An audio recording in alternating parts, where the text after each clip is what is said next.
It's Blake and Darren's Spilling the Tea with Sandy. Cayman's top news headlines of the day from CMR. Brought to you exclusively on Kiss FM by J. Michael. Fashion for everyone. Hey, Sandy, good morning. Happy Friday. Hey, good morning, Blake and Aaron. Happy Friday. How are you guys doing? Good. What do you got for us? All right. So the police say that they're looking for a wanted man who took off his ankle monitor. He was obviously on police bail. His name, 30-year-old Joshua Glendale Ebanks of West Bay, reached his conditional release from Her Majesty's Prison Service by destroying and removing his electronic monitoring device. Well, that'll get you prison time. Yeah, now they say he has to return to custodial sentence where he'll continue to serve his time. Wow. Yep. Congrats to the HSA. They made an announcement of 2 new senior management appointments.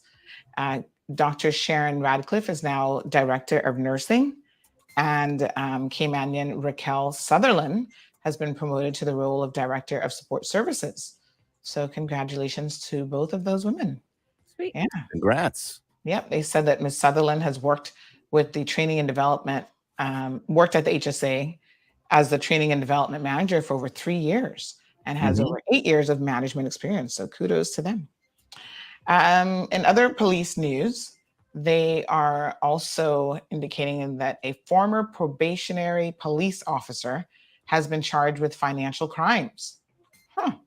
So this one is a 31-year-old man from Bordentown, appeared in court Tuesday morning, and was granted bail.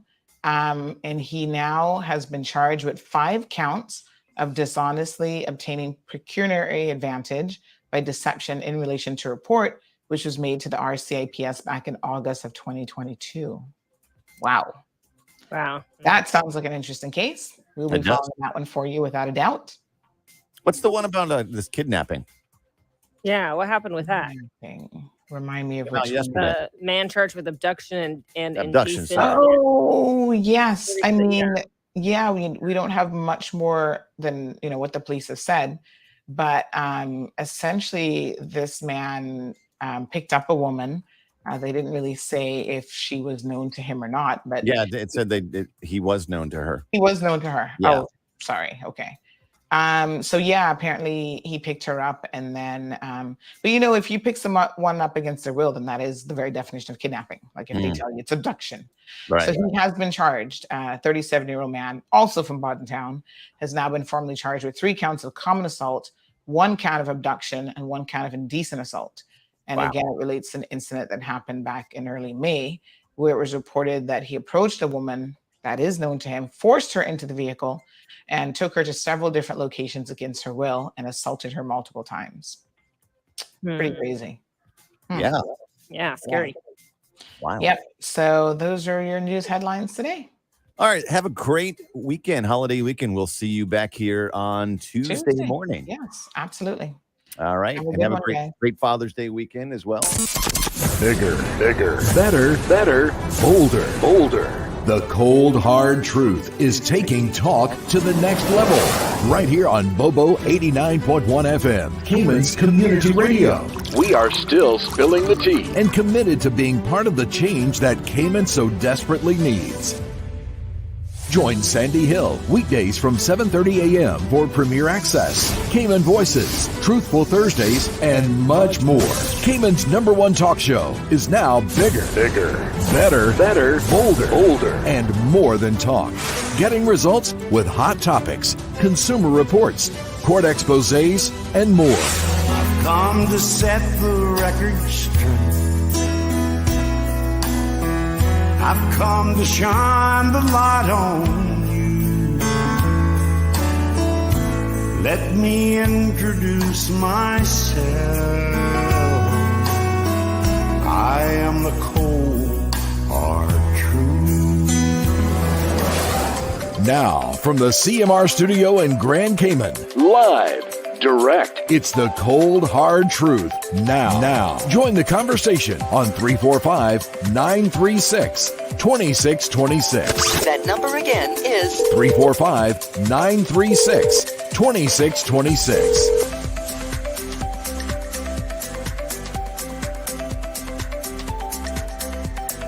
All right, good morning, beautiful folks.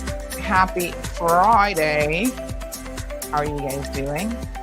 Well, go on. Hello. Everybody good? About to get it. Beautiful day in paradise.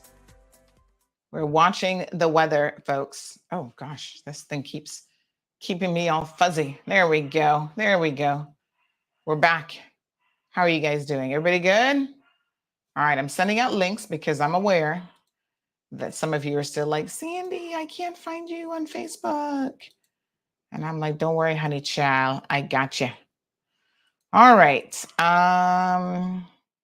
It's Friday, and we are rolling ourselves right into a long holiday weekend. Isn't that fantastic? Just trying to find my little notes here. Oh, yes. Okay, so we are rolling ourselves straight into a long holiday weekend. And of course, I can hear Zeus in the background barking his little head off. I don't know what's going on with Zeus. He's just a baby. He's just a puppy. So he's still trying to learn the rules around here. And the rules around here is you don't bark unless you got something to bark for. Oh, my goodness. It's like, don't complain unless you really got something to complain about. All right. Somebody's asking for the link for the show coming right up. Thank you. We got pension people coming on today. So yes, give me 1 second. I'm just sending out all of my links. I'm hoping that by next week, whatever is going on with the usual Facebook page is sorted out. It doesn't say when it's going to be resolved or when it's going to be fixed. Normally Facebook will tell you if you're blocked, but it's not really saying that, but we just can't live stream. It's so bizarre and so weird. So I don't know. And it doesn't even say, it says in a few days. I'm like, well, you people sound like you're a Caymanian because you said a few days and it's been like going into a week. What's your definition of a few days? A few days for me is like 2-3 days. It's now been longer than that. So let me see now. All right. So I'm sending out the links. We do have some pension folks that are going to come on this morning, I think around 8 o'clock. And they're going to try to break down a lot of this pension stuff for us. Pensions, listen, it's a cautionary tale. And I'm going to tell you guys in a second why I think that we have gotten it all wrong. And you guys can certainly tell me if you agree or not, but honey child, it's just crazy.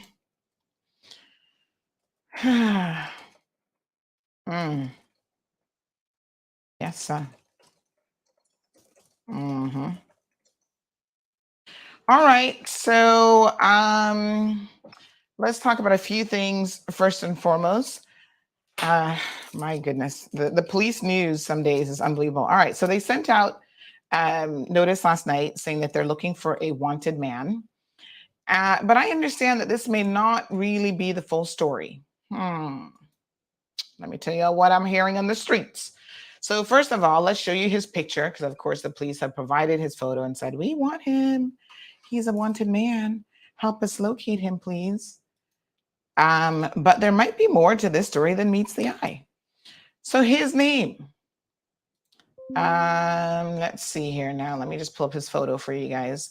30-year-old Joshua Glendale Ebanks of West Bay breached his conditional bail requirements, they say, which included wearing an ankle monitor. So not his bail requirements. Let me correct this. His conditional release. So it looks like what happened is, sometimes they release you a little bit early, but they still want to keep you somewhat confined. So in this case, what they've done is they've said, oh, you've got to continue to wear this ankle bracelet so that we know where you are at all times. Well, this is his picture. Let me show you his picture. That's Mr. Glendale. So the police say that he has removed his ankle bracelet, his monitor. And we know that this is not the first time that someone has removed a monitor. My goodness. That's happened a few times now. And it makes me wonder, how easy are these things to remove? I'm just really, oops, look at the other criminal that showed up. Sorry, wrong picture. There we go. So I do have to wonder, how easy is it to take those ankle monitors off? Remember the guy back in the, when was this, early 2000s maybe, who removed his ankle bracelet, his ankle monitor, and went and robbed some older man's house, and the elderly man shot and killed him? Yeah, honey child, he wasn't playing around with him.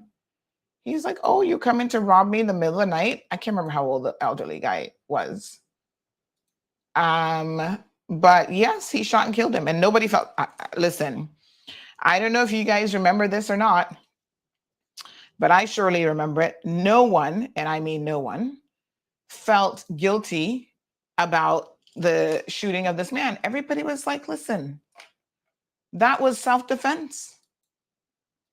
You know, you break into someone's house, you're a known criminal. What exactly do you expect? Mm-mm. And there was the police, said yes, they're going to carry out an investigation, which they did. And I have to tell you that every single person was like, make sure your investigation is straight, because under no circumstances are we going to allow this elderly man to go to jail because he shot and killed a known criminal who was in his house in the middle of the night trying to rob him and his, I think he had a wife in the house as well. And so everybody was ready. We were like, listen, if we got to protest in the streets, protest on the steps of the police station, we were all more than prepared to do so.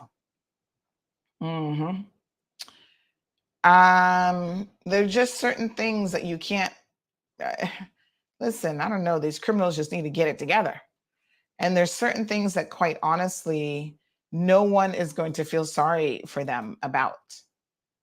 And that includes, you're already out on, I think that one was out on bail. Can't remember. But anyway, he was, I think he was waiting on, and he, of course, had other offenses, robbery and all that kind of stuff, already under his conviction belt. So yeah, he lost his life, and I know every criminal has a family. We get it. But no one really was feeling sorry for him. So the backstory, though, I'm being told that this man, everything is not as it appears. So y'all know I got sources here, there, and everywhere. My sources have told me that the police are not being entirely honest about this situation. So they have said that he is known to be concerned with firearm-related offenses and to be treated as violent and dangerous, and should not be approached. And they're asking anyone who sees him to call 911 immediately. Okay. Took off his ankle monitor. Now he has to go back to prison. If I were him, I'd just turn himself in. They are encouraging him to do that as well. He can just walk right into the detention center, they say. They also reminded the public that it's an offense to obstruct, mislead, or act in any such way as to prevent the apprehension of a person who has committed an offense. You're liable to a fine of $5,000 and or imprisonment for 2 years. So that's interesting. Just a reminder, you can't help people who are wanted by the authorities, because then you yourself get yourself in trouble. Young man, I don't really know what your story is, but I would definitely encourage you to just go and turn yourself in. It's not even worth it,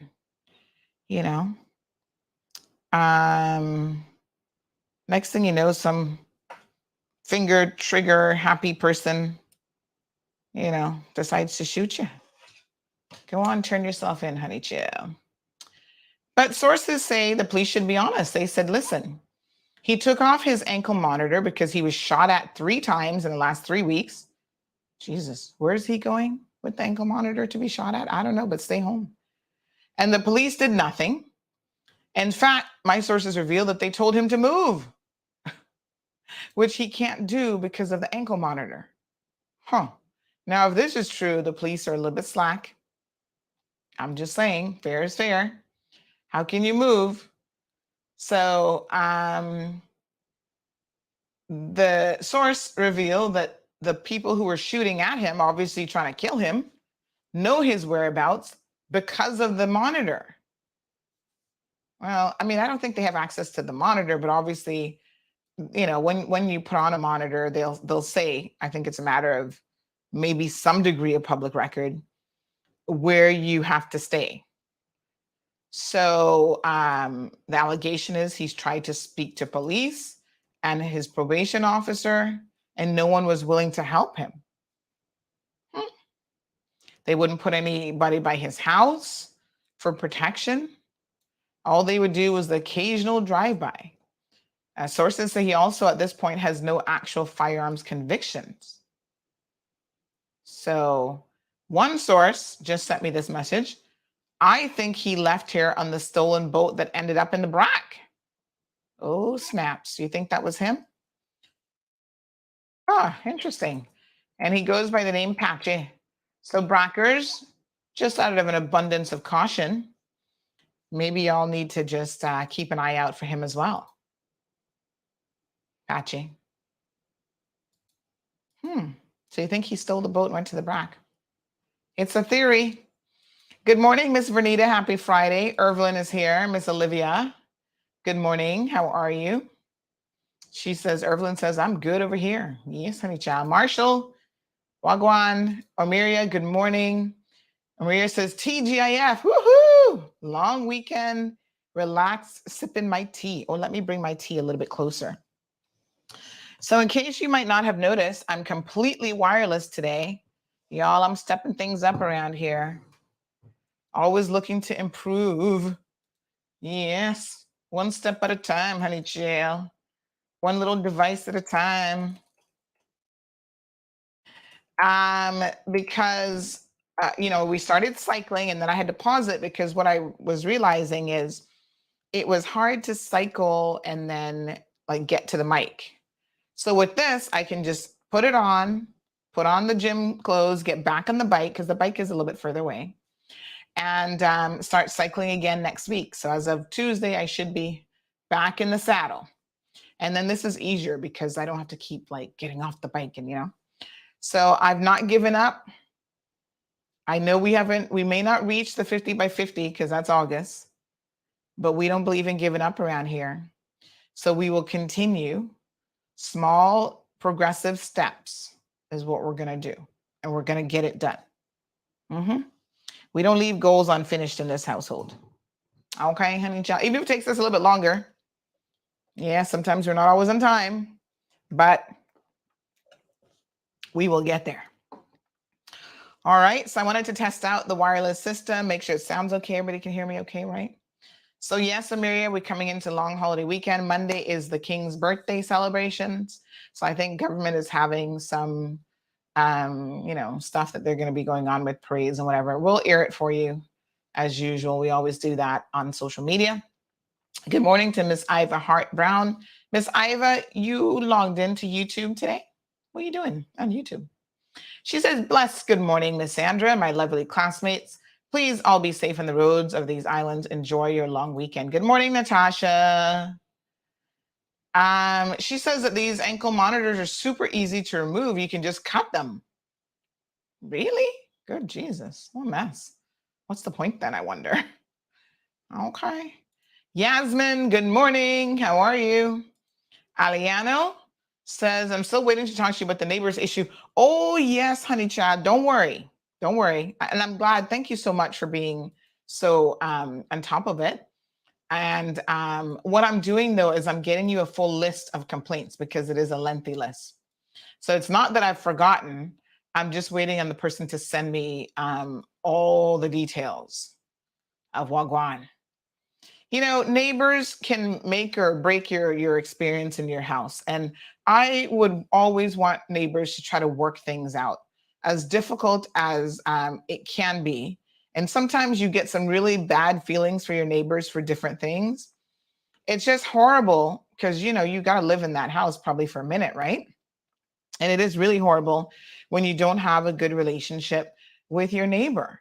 I lived in an apartment complex and we had that one person who was a little bit, let me be nice to her, because I think lately she's been, I no longer lived there for 5 years, but I think lately she's been okay. So let me just say, I don't know what she was going through at the time, but everybody in the complex was being subjected to her mood swings. Let me put it that way. And it meant all sorts of stuff. And it caused a lot of friction. And when you have to pull up in your little parking spot and you're already annoyed by your neighbor who can't park in their spot and creating their own parking and just tormenting everyone. And the worst part is it was such a small complex, right? And it became really, really acrimonious. So much so that, to be honest, when it came time to leave, my husband said, "Hey, Sandy, we should keep this apartment because this can, we had a lot of equity in it and we could rent it out and pretty much pay, at least at that point, continue to have it pay its way." And I said no. And the main reason why I said no is I could not be bothered with the ongoing headache of having to deal with a neighbor. I was like, nah, sell it, use the money and the equity to go towards our new home, build that and whatever. So I get it when you got neighbors that get on your nerves and it really makes your experience, all of us are paying these ridiculous mortgages and stuff because you want a nice house, you want a nice apartment, you invest in these things, and then you get a neighbor from hell and you're like, oh my God, seriously? But the opposite is equally true. When you have really great neighbors or good neighbors, big shout out to Miss Carla and Kayla and all the wonderful Mr. Benson, all the wonderful neighbors that I have now. They're really nice people. I must tell you that in my heart of hearts, I have to be honest. The show is called The Cold Hard Truth. So I always have to remind myself, Sandy, even when you're sharing these seemingly mundane stories, make sure that you yourself are being held accountable and you're being honest. So the one neighbor whose dogs killed Coco, I do have a little place in my heart for her that is not really, there's not really a whole lot of love there because I do blame her. I blame her and her dogs. But I try to, I'm not mean or rude to her in any way. But I do tell you that, yeah, I do feel a way. And so that's why I have to keep my emotions in check because, if I see her fall on that grape in the neighborhood, maybe there's a grape out there in the road and she falls on it, I'm not so sure I'm going to be the one rushing to help her up quite as quickly as I would other people. That's not very nice of me, is it? But I'm just being honest with y'all. It's hard when you have lost, you've lost a family member to the negligence of other people. All right, let me not go down that road this morning. Marshall says they should find anyone who's harboring him, and they will, without a doubt, Marshall. It is a criminal offense. So, First Lady Jayanne, good morning to you. Miss Corrine is here joining us in the beautiful district of West Bay. Hello, Miss Melita. Patricia Blake says, good morning. Have a blessed weekend. Thank you, Patricia. Wee Wee's here. Miss Alba, buenos dias. ¿Cómo estás? Happy Friday. Thank you.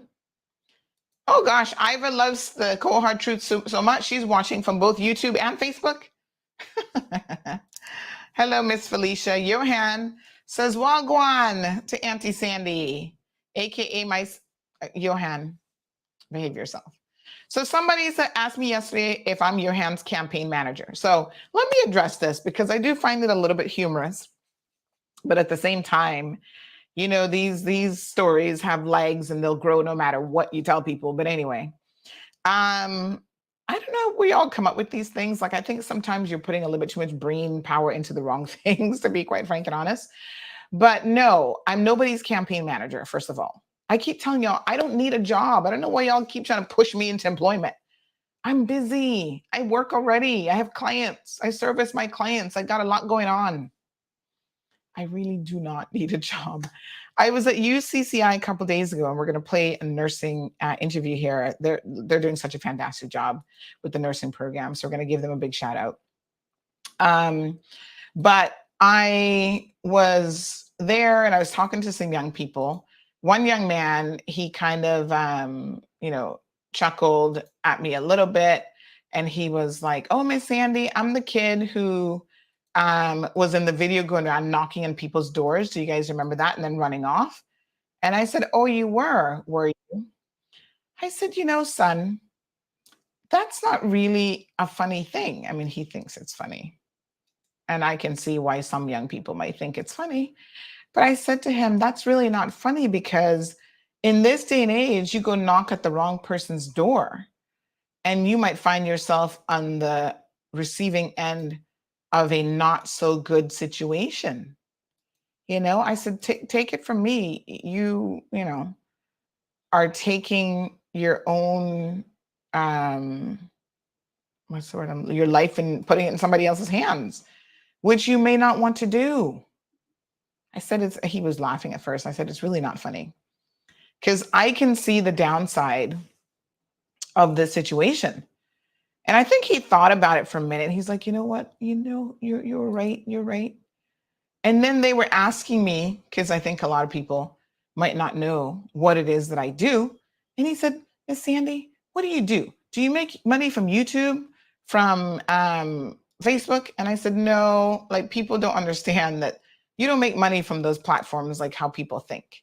In fact, in order for you to monetize YouTube, you literally have to have millions of followers and hundreds of thousands of views for every single video. So I told him, I said, no, because a lot of these young people, they don't know what you do. They kind of make assumptions, because he said he was talking to his friends about it recently. They're like, you think Miss Sandy makes money off of YouTube? We want to do that too. And so then they come up with this whole plan of,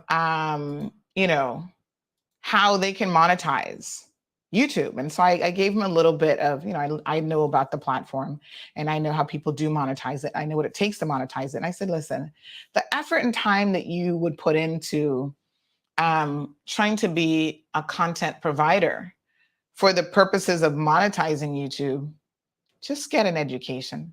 I said, listen, there was 3 young men and 1 young woman joined in after a little bit in the conversation. I said, listen to me. You're here at UCCI. I want you guys to focus on your education. What are you guys studying? One young man the young lady was doing hospitality. The young man was doing engineering. I said, engineering, that's great. That's a fantastic career. I said, work on getting your education, because ultimately that is what is going to carry you through in life, not being an influencer or a YouTuber or whatever. Those people who make it in that area with no education, no nothing in the back, they're far and few between. You see some of the success stories, but then there are millions of other people out there who are trying to do it who were never a success story. So I said, what reaps rewards is getting your education, working hard, getting a good job. And I said, young man, at the end of the day, people are always looking for reason, especially as a Canadian. They're always looking for a reason to tear you down a notch or to not give you an opportunity. So, don't give them any additional ammunition. That's why you don't go around knocking at people's doors and acting the fool. I said, I get it. You're only 18 years old. Who didn't do something stupid when they were 18 years old? Of course, but you think about some of the stuff now. You're an adult. The world's going to start treating you as an adult. And I said, think about, some of the decisions that you're making and how they're going to impact your life. Can I tell you all that by the end of the conversation, 10, 15 minutes in, these young people were like, Miss Sandy, can we get your number? I'm looking for a mentor. Like, they were so sweet. I was like, well, I don't know if I have time to mentor you, but I can put you in touch with people who do and who should be making time. People like the Don Seymours of the world who have had an amazing rise, amazing success story. I want to see him mentor a young man like this young man, to show him what's possible if you remain focused and you do the right things. So I might not be the right person to mentor him, but I can certainly put him in contact with people who are. But I think a lot of young people are very curious about the platform. They obviously love following us on Instagram, and they love it when I get a little bit salty with people. I got to tell you, they always bring up those stories like, oh, Miss Sandy, when you told so-and-so and you put her in her place about her edges and whatever. I said, listen, yes, I put her in her place, but I said, I want you to now remember a thing or two about what I'm going to tell you. I said, I can sit down and have a conversation with anybody, with the CEO of an organization, as well as if I got to get a little bit down and dirty with somebody down in swamp and tell them about their backside. I can do that too. But I said, you have a problem if the only thing you can do is speak at that particular level all the time. That's why your education is important. Because you can kind of move between different situations and deal with different caliber of people when it's required. Back to the main point. I'm not looking for a job and I don't need a job. Johan is not looking for campaign manager. In fact, I don't even know if Johan has any intentions of ever running for elected office again. He's not told me that. And I must admit that if he was, and if he needed a campaign manager, his best bet would be his wife, AKA Pilar Bush. She would have the most interest in putting a lot of effort into his, whatever it is that he wants to do. Being the supportive partner would definitely be her role. And she's well qualified to do so. She has a lot of strategic qualifications and so on. Although I don't know if he would listen to her. I think this is probably, some of you guys, Johan in particular, need a little cow cod every once in a while. Because I'm not sure, even with the best advice, if he's a little bit stubborn sometimes. So I don't know if he would be listening to her, even if she was giving him great advice. But that's on him. I'm not his campaign manager and I could care less. So please don't be going out there telling nobody that I'm Johan's campaign manager or anybody's campaign manager for that fact. And I'm not looking for a job. I am gainfully employed by myself. For myself. All right, morning, Diamond Princess. Whose birthday is it today? Oh, Damaris, it's your birthday? Oh, Damaris, happy birthday, beautiful. Happy birthday to you. I can't sing, but, I'll give you a little bar. I think we actually had a birthday song. Did we not have a birthday song? Hold on now. I think we had one somewhere here. Hold on. Did we have a birthday song? Happy birthday to you. Well, maybe not. I think I had it in my head that we needed a birthday song. Nope, I don't see the birthday song. Well, I need to add it. Anyway, happy birthday, Damaris. So good to see you.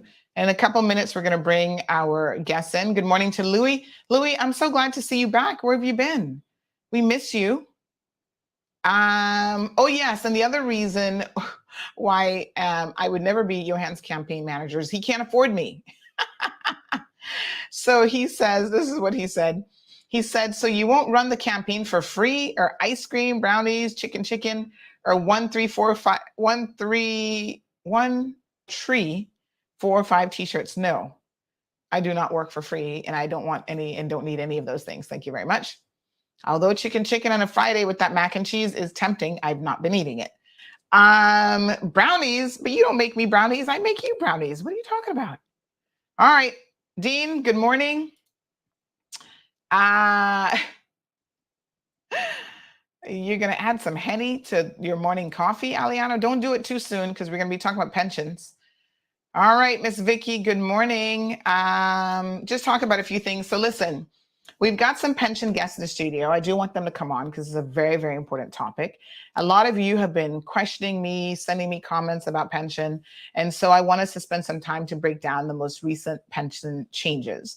After that, we're going to play a video from UCCI. We're going to talk about the nursing program. They actually had a health fair on Wednesday.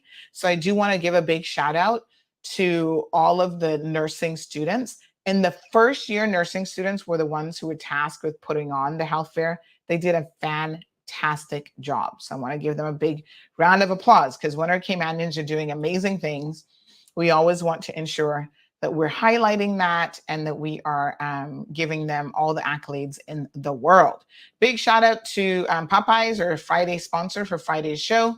If you love you some good fried chicken, they got fried chicken sandwiches, the works, and you're not on a diet, go and indulge and treat yourself to some of those amazing fries. Like, they really do have the best fries, I must tell you. Good morning to Miss Sue. All right, so we have representatives this morning from the Cayman Islands. Let me get the correct name. Hold on one second now. We want to get it right.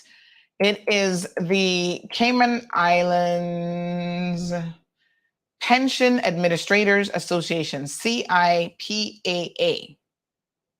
Do you pronounce it SIPA? SIPA? All right. We have coming up Chairman Mr. Randall Fisher. Good morning, sir. How are you? Good morning. Thanks for having us. Yes, welcome, welcome. And we also have Miss Alice Ramos, a representative from Saxon, and she is the deputy chair? What's your title? Yes. Yep. All right. So thank you so much, Alice. So let me tell you guys a little bit about Alice, because some of you might remember Alice. She's been on the program before we were on the morning show here in Bobo. We had an evening program twice a week. That's how the Cold Hard Truth started out. And during COVID, we were doing these programs. And of course, one of the things that the previous government did was allow people to access their pension funds for the purposes of kind of, riding out the COVID wave. We were in the early days, didn't really know what was going on and, how things were going to pan out. And so some people found themselves being unemployed in a bit of a tenuous financial situation. And so it was kind of confusing. Like, people like, okay, when does it go into effect? What is it that we do? And so we had Alice on. Some of you might remember, we had Alice on at that time to come and discuss, the pension withdrawals. And I can tell you, Alice, to this day, that remains one of my favorite shows. So many people tuned in. Like, it was, at that time, a record for the evening show. The number of people, I think at one point it went like over 1,200 people or something ridiculous, who actually tuned in to hear Alice explain it. She did a phenomenal job breaking it down, explaining what the, I think regulations or whatever were saying in terms of how you were going to access your pension. And I must say, of all of the pension companies, the one that got the most positive feedback in terms of, they were organized, they had an online portal, they were processing, their requests quickly, the whole 9 yards, was Saxon. And that's, I think, thanks in large part to Alice and her team over there, and just what an amazing job that they did. Like, they quickly got things up and running. So kudos to you, Alice. Welcome back to the program. Thanks for having us. So you're here again to talk about even more pension changes that are happening. I feel like, and I don't know if you guys can really speak to this, that pension is still a little bit in flux in this country. Like, it's relatively new. I remember when I returned to Cayman and when pensions were implemented. And I think that honestly, there's a whole lot of education that has to happen around pensions. People have this concept that pensions is like a savings account, right? I hear people all the time, well, it's my money and I should be able to access it. I should be able to use it. What's the purpose of a pension? Right. Randy, I'll take this one. Pensions is to basically replace your salary at retirement. So, for your working careers, you're earning a salary, and then eventually, hopefully, you want to stop working at some point, whether that be 50, 60, 65. So it's intended to provide a salary at retirement. And so the concept of always wanting to dip into your pension along the way is probably not a good idea. No, definitely. I mean, obviously, the younger you are and you start saving, the less money you have to start saving. As you near retirement, you have to start saving more. And, obviously, as you're nearing retirement, you have larger bills, you have a mortgage, you have kids going off to college. So it's, harder for you to save more as you enter, age 50, 60. We actually do a presentation, which kind of gives you like a graph, an idea of, let's say someone who's 25, they probably only need to start saving about maybe between $200 and $300, maybe with an average return of 6% monthly, versus someone who's, maybe age 45, and then they have to start saving about, $4,000 if they want to hit a certain goal at retirement. So, it's just paints a good picture. Like the younger you are, the less you have to start putting away, and you don't really have to worry about what's going to happen in the next 10 years when I'm about to retire. Right. Yes. And not only is it a bad idea to keep, dipping into your pension and trying to treat it as a savings account, Yeah. I think it's also a bad idea to look at the short-term numbers. So people are like, oh, in the last 6 months, I've lost $4,000, or last year I lost, again, because of what a pension is supposed to be. It is meant to be there for 30, 40, whatever number of years. And the evidence and the research shows that pensions long term, not in the short term, not in 4 or 5 years where things are fluctuating, the economy is doing all sorts of craziness, but long term, you're going to gain on your pensions. Can you explain the sort of concept of how pensions work at the end of the life cycle of your pension money? Brad, do you want to take that one? No, I'll let you take that.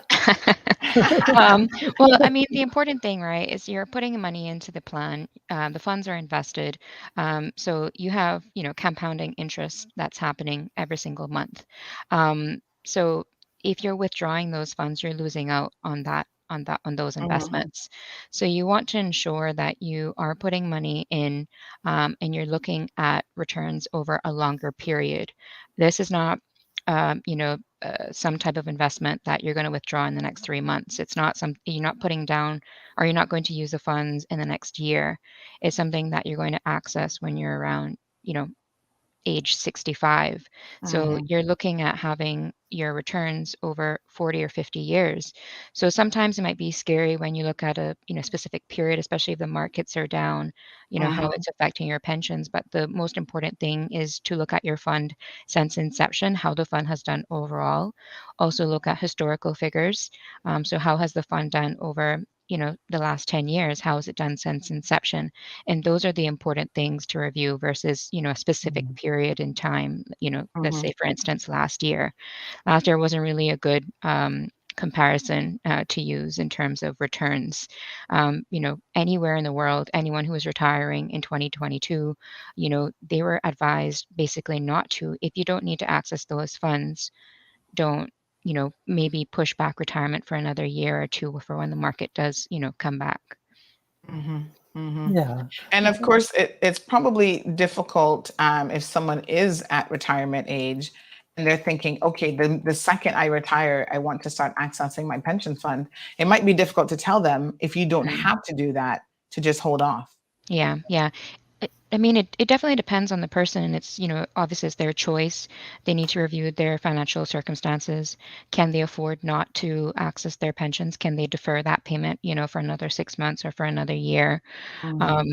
So again, it just boils down to the individual, but, most financial advisors would have recommended, especially last year, to hold off if they could have. Yes. Mr. Randall, you were going to say something?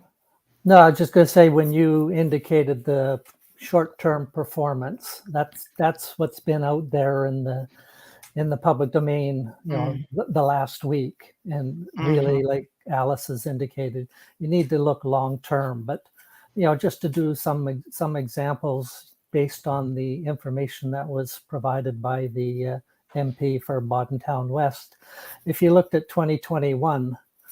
The performance of the funds that he compared to, the 2060 fund had a 20.38% return. The 2050 fund had an 18.93% return. Those far exceed inflation in 2021.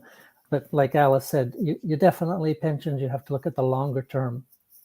Yes. And there is a little bit of, I think, politics at play here. And I know you guys may not want to necessarily speak to this, but again, when you have someone who is utilizing, for example, numbers from just a very, very narrow and specific period, and they don't take the time to then explain to people that this is not the entire life cycle of your pension plan, and you need to think longer term, and you need to, understand the very concept of how pensions are meant to work. And also, that, to be quite frank and fair, a pension is not meant to be your only source of income Right. at retirement. It's Mm-hmm. one stream, and you need to look at multiple things, like what's your overall, financial plan for you to be able to retire. No one is having these conversations with the public. It's not in the politicians' interest to say those things to them because it's not politically expedient, right? It's politically expedient to say, oh, I'm going to change the law again to allow you to keep dipping into your pension. And then in 20 years, when those big withdrawals that you've made means that you're not going to have much in there, don't come to me because I'm probably not even going to be in politics at the time, and I'll be getting my guaranteed government pension. Like there's just some real conversations here that I think as a community, we need to be having. And I think the general public needs to be better educated on this particular topic. And they need to understand that just because a politician says something, number one, doesn't make it true.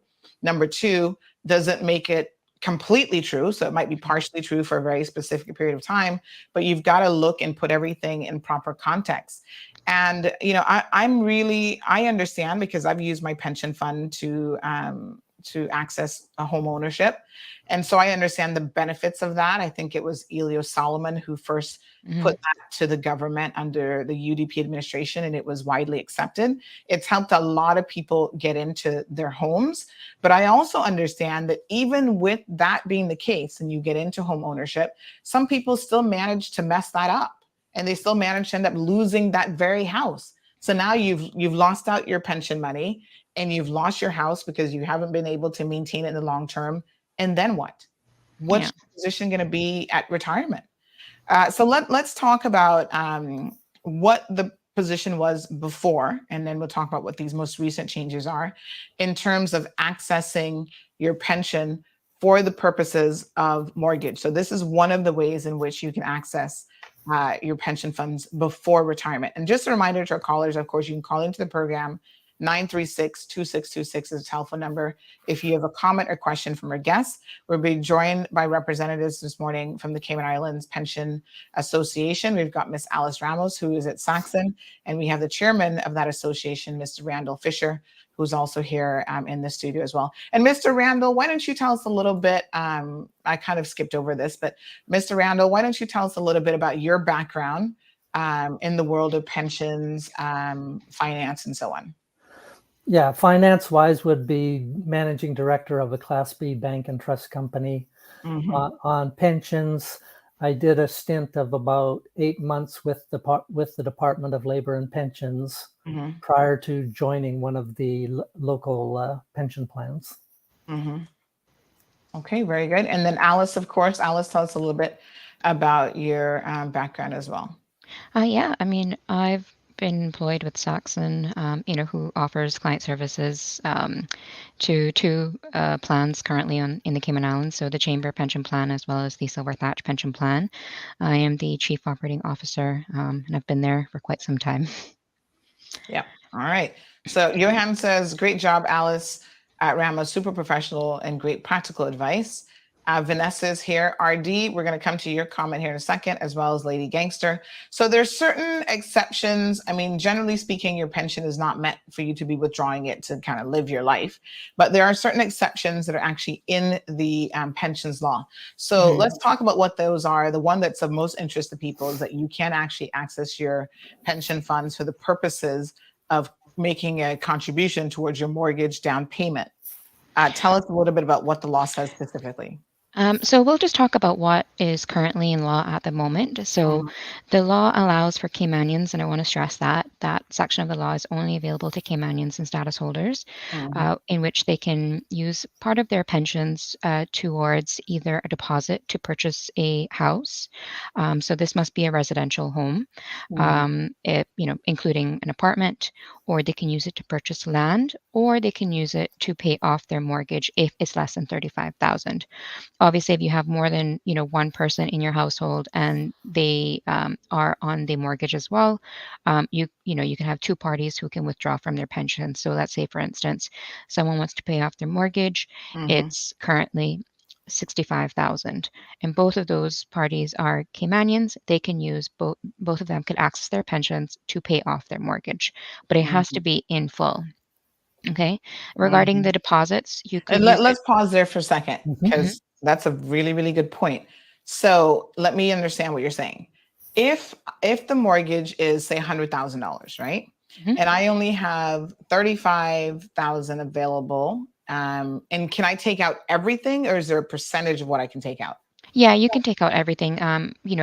We are mandated to pay the payment within a certain time, but Mhm. we could process the entire balance if that's what you have remaining. Okay. So if I only have between, say, my husband and I, $70,000, but the mortgage is $100,000, I can't withdraw it because it's not going to pay off the full mortgage, or can I withdraw it and find 30 grand or whatever Yeah, if from you someone have else? if you have 30 grand available somewhere else in your Mhm. savings, Mhm. you could pay that down on your mortgage and then withdraw the balance to pay off the mortgage. I gotcha. Very good. All right. And then if you do take that option up and you utilize that option, what are the stipulations about what you can do with the property?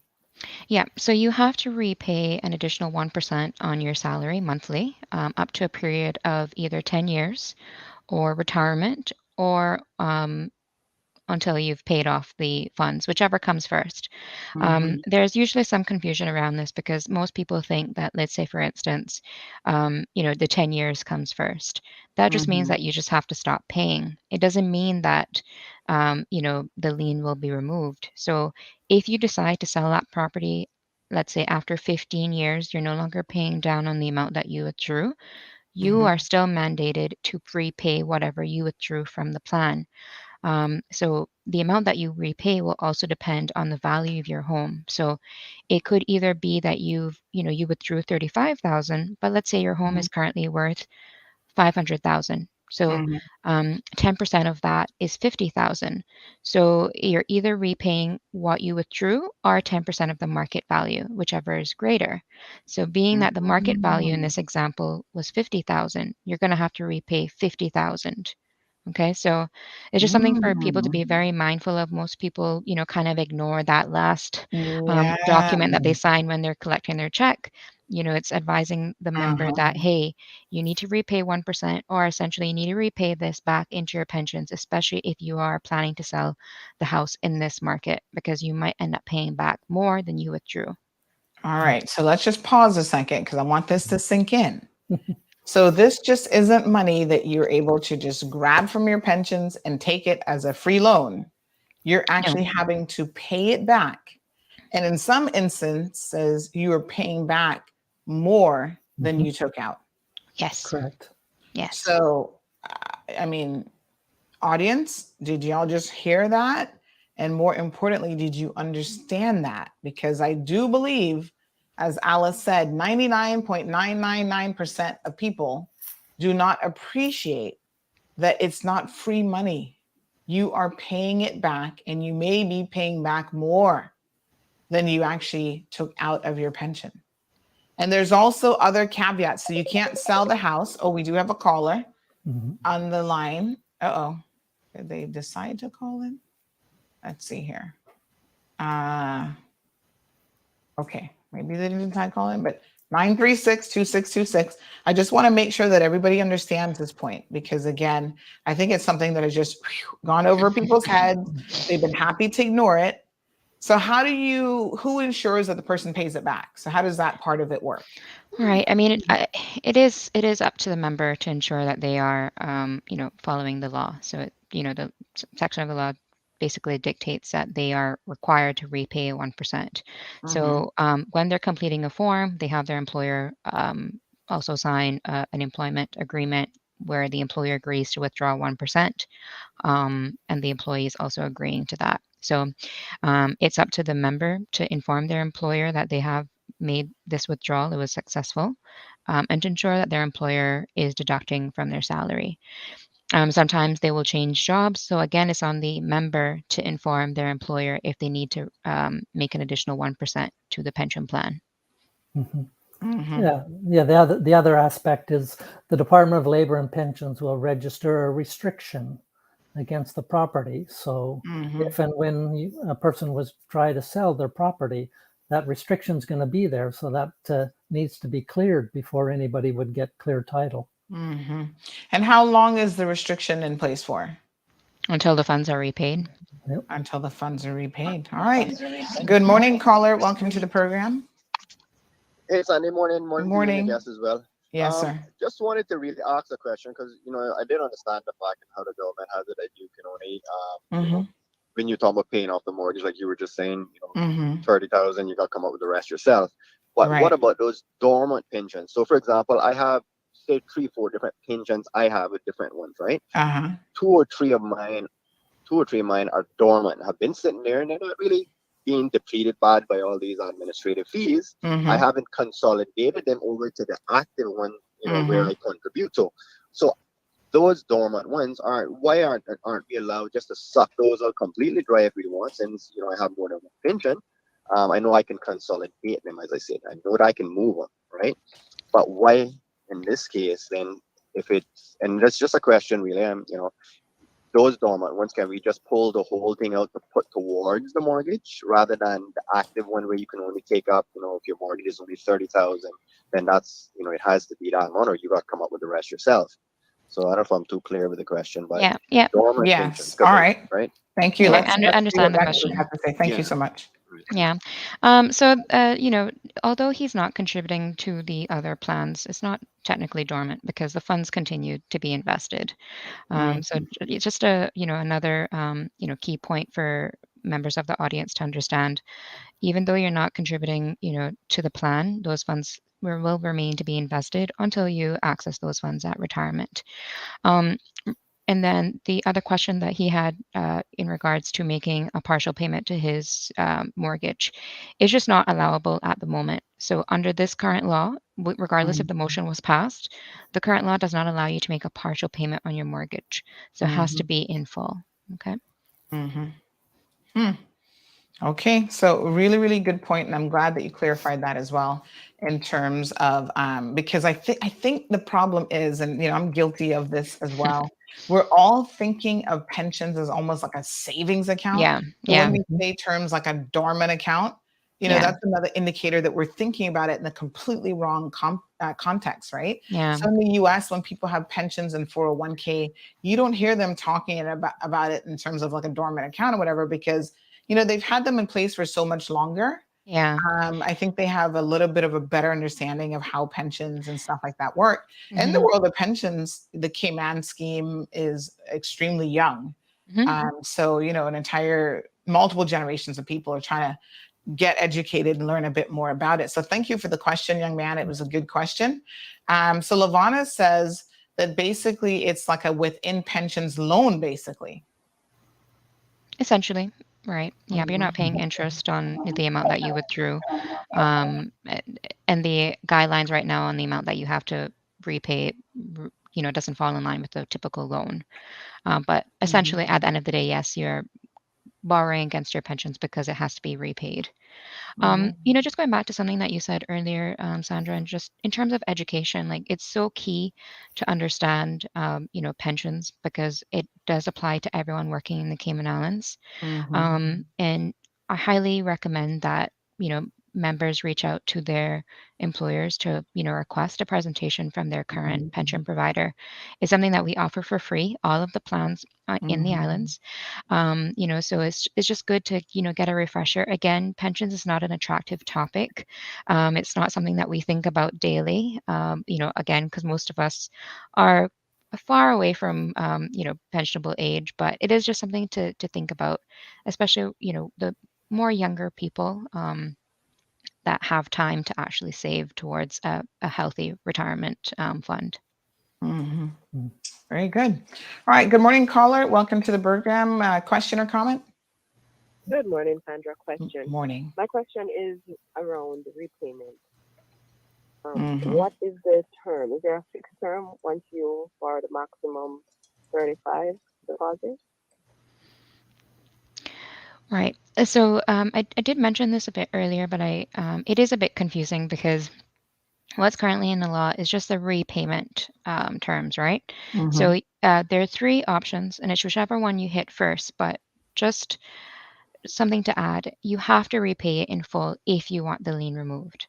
So in terms of repaying the funds, you have an option to either repay it within 10 years, repay it at until retirement age, or whichever one comes first, or until you've no longer own the property.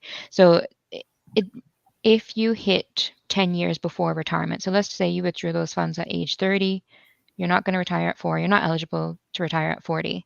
So you can stop paying at age 40. However, you will need to repay the funds if you sell the property. Okay. So it's just a weird wording in the current law. Caller, did that help? Sort of. So essentially, it should be repaid in full based on this 1% within 10 years. That will cover it after 10 years. Unfortunately, the 1% does not calculate to the amount. It's not related to the amount that you've withdrawn.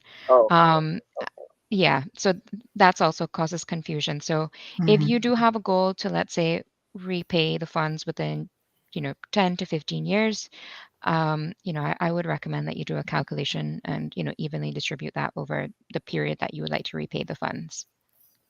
Okay, so at any point we can check with pension provider to see what's the balance outstanding on the loan amount.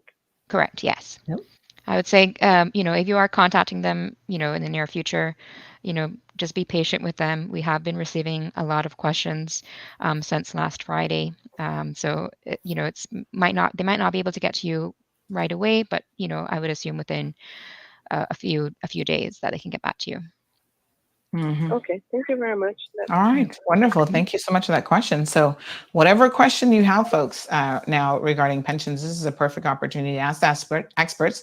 Don't speculate, and speculation leads to you getting it wrong. So it seems like Lady Gangster is a little bit confused. She says, what nonsense? If you draw your own pension, it becomes a loan to be paid back. You have to repay your own money. Now, Lady Gangster, I'm surprised you seem surprised by that because you just said a minute ago, this is a great idea to use it for your mortgage, to take it out.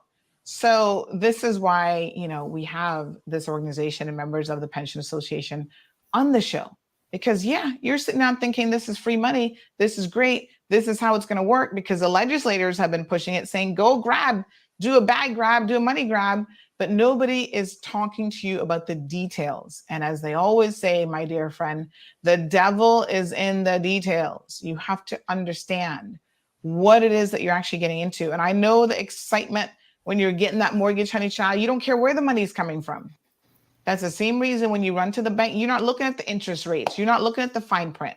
I had someone say to me a couple of days ago, but Sandy, how can you sign a contract and the banks keep increasing the interest rates? That wasn't in your contract. I said, really? Did you read your contract? Because surely you must know that it's in the contract and the banks have a right to increase your interest rates over the term of the mortgage. How can you say such a foolish thing that, they're in breach of contract? No, they're not. But there's so much excitement over something as positive as home ownership. You fall into these pitfalls of not being realistic about what's actually going on. So this program is called The Cold Hard Truth, and we're just giving it to you.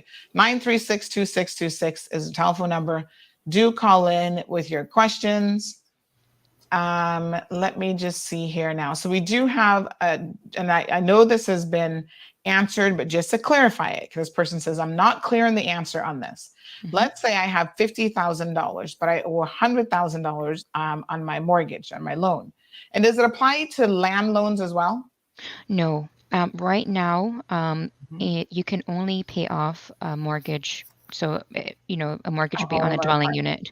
So a land loan is quite different from a mortgage. So you can withdraw up to $35,000 to pay off a mortgage, not a land loan. Okay. Yeah. So this person says, let's say that I have $50,000, but I owe $100,000 on my loan.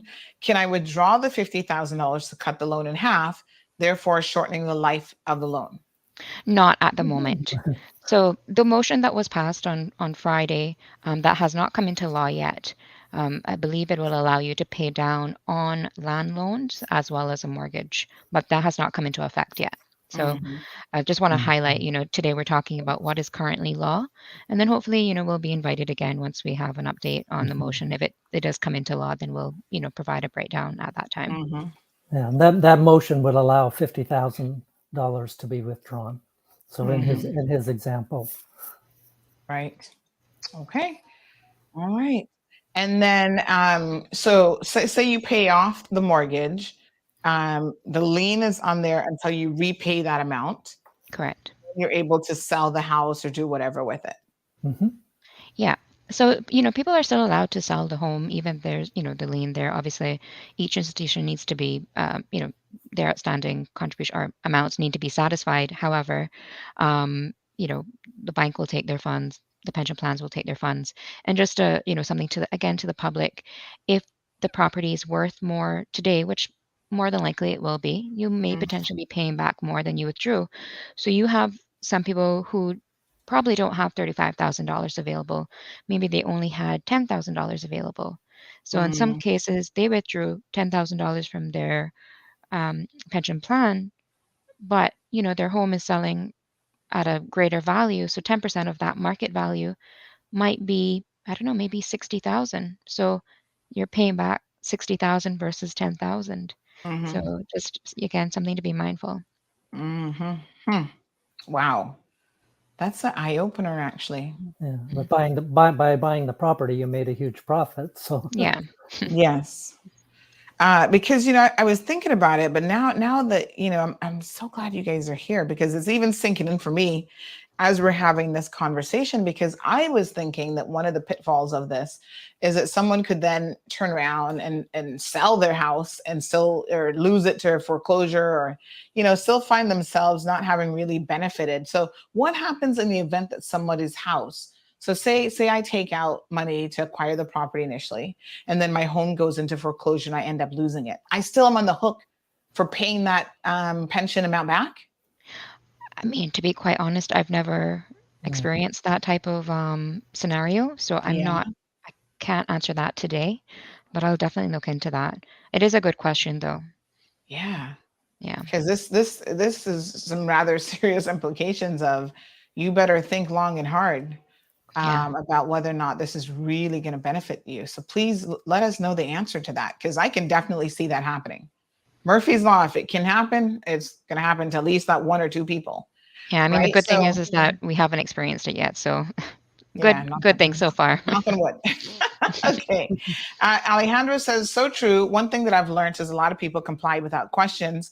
And this is a very dangerous thing, Alejandro. When you sign documents and you don't ask questions, you don't seek to really educate yourself and understand what it is that you're getting into. And then when you're in a situation, and the real brunt of what's happening comes to bear on you, that's when you're like, oh, well, I didn't know that, or I didn't understand that. Knowledge is power. That's why they say, folks, knowledge is power. So Joanna, good morning. She says she's talking about public pensions versus private pensions, the PSPB, Public Service Pension Board.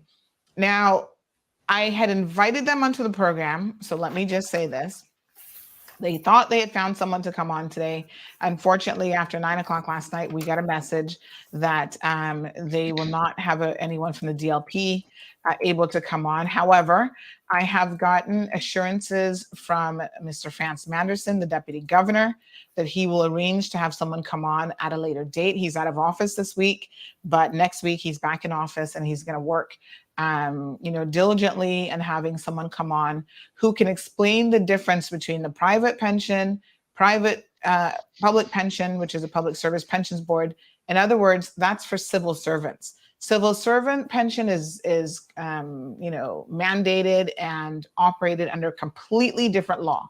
And the short answer for those of you who are listening, who are civil servants, is you cannot access your pension funds in the same way that private sector pension funds can be accessed.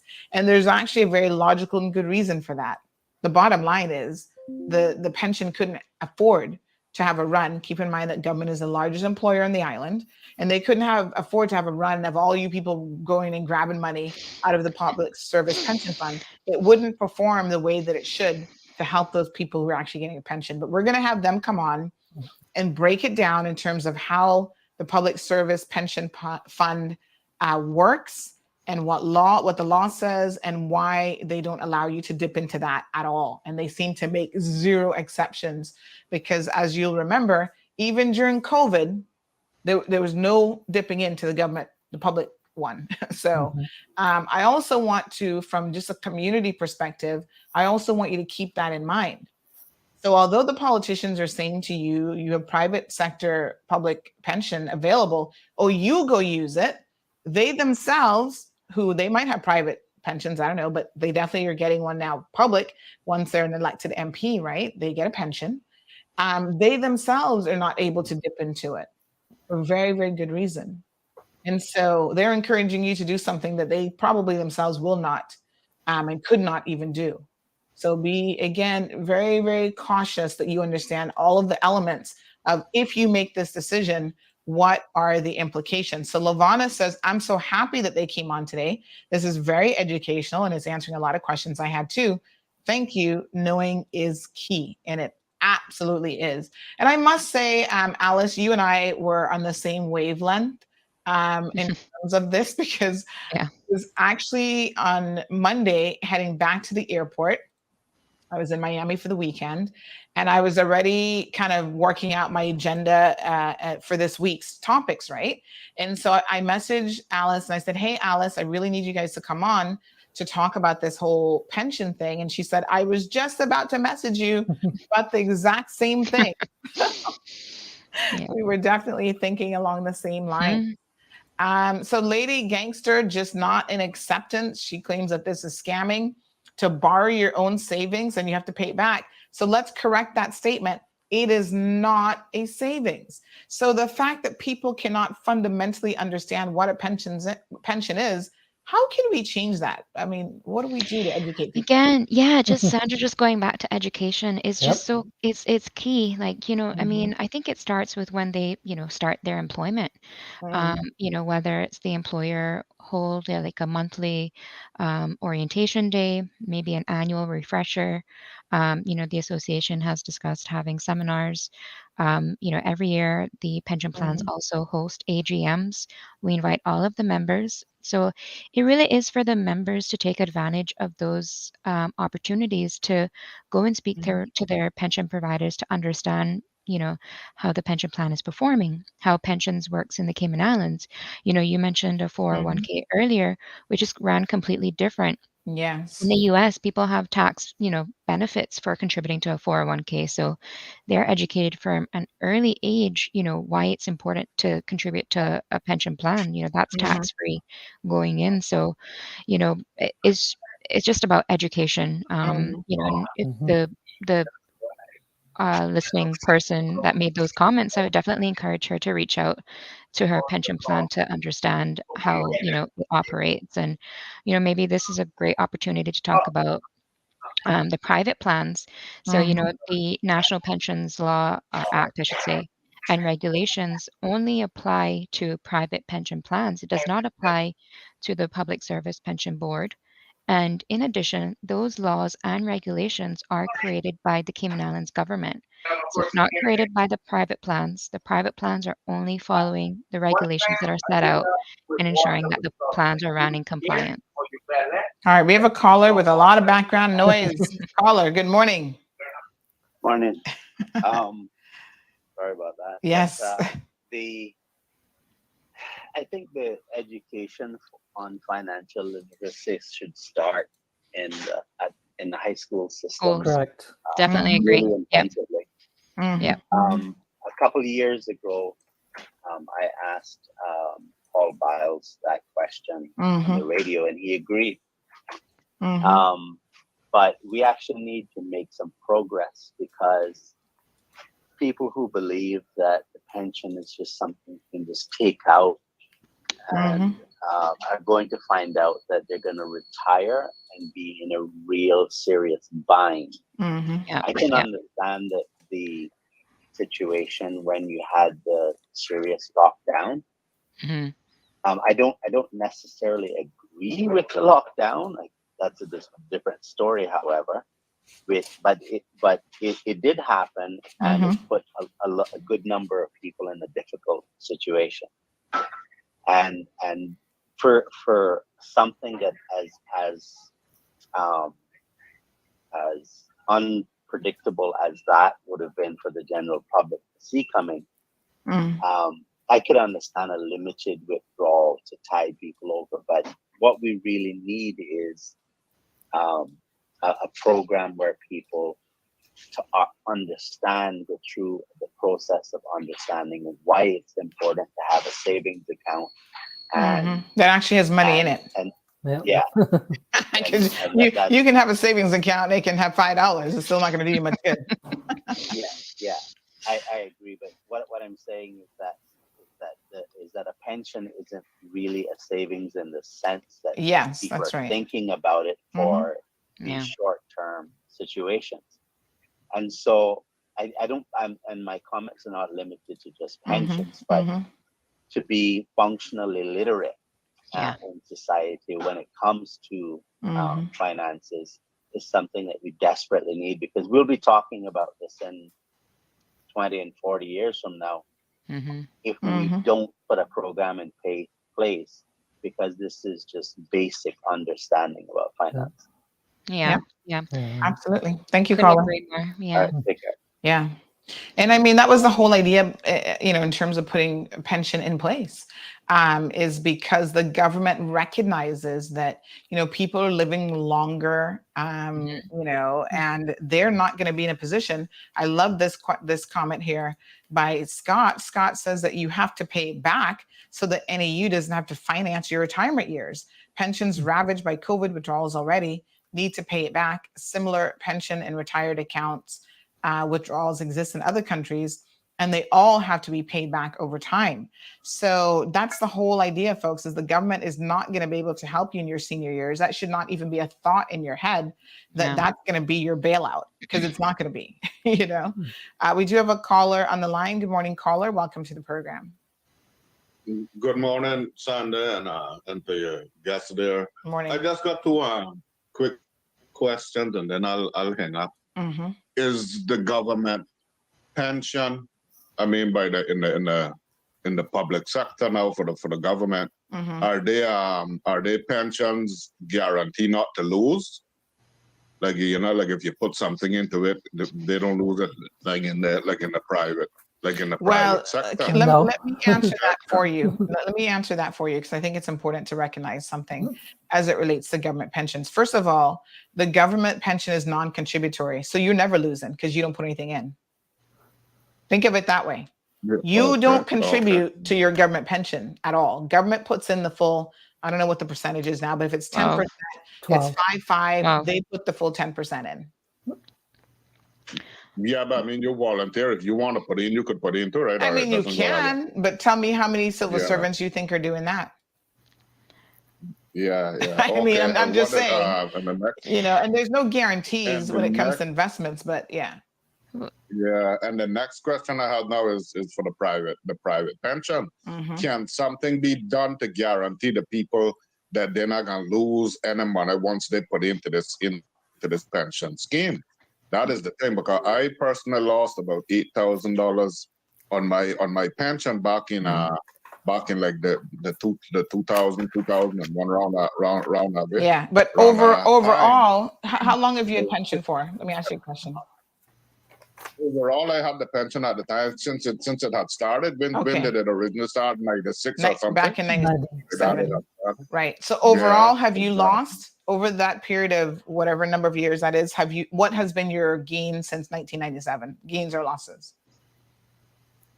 No, well, since I lost in 2002, I don't contribute to a pension. I'm afraid to tell nobody that.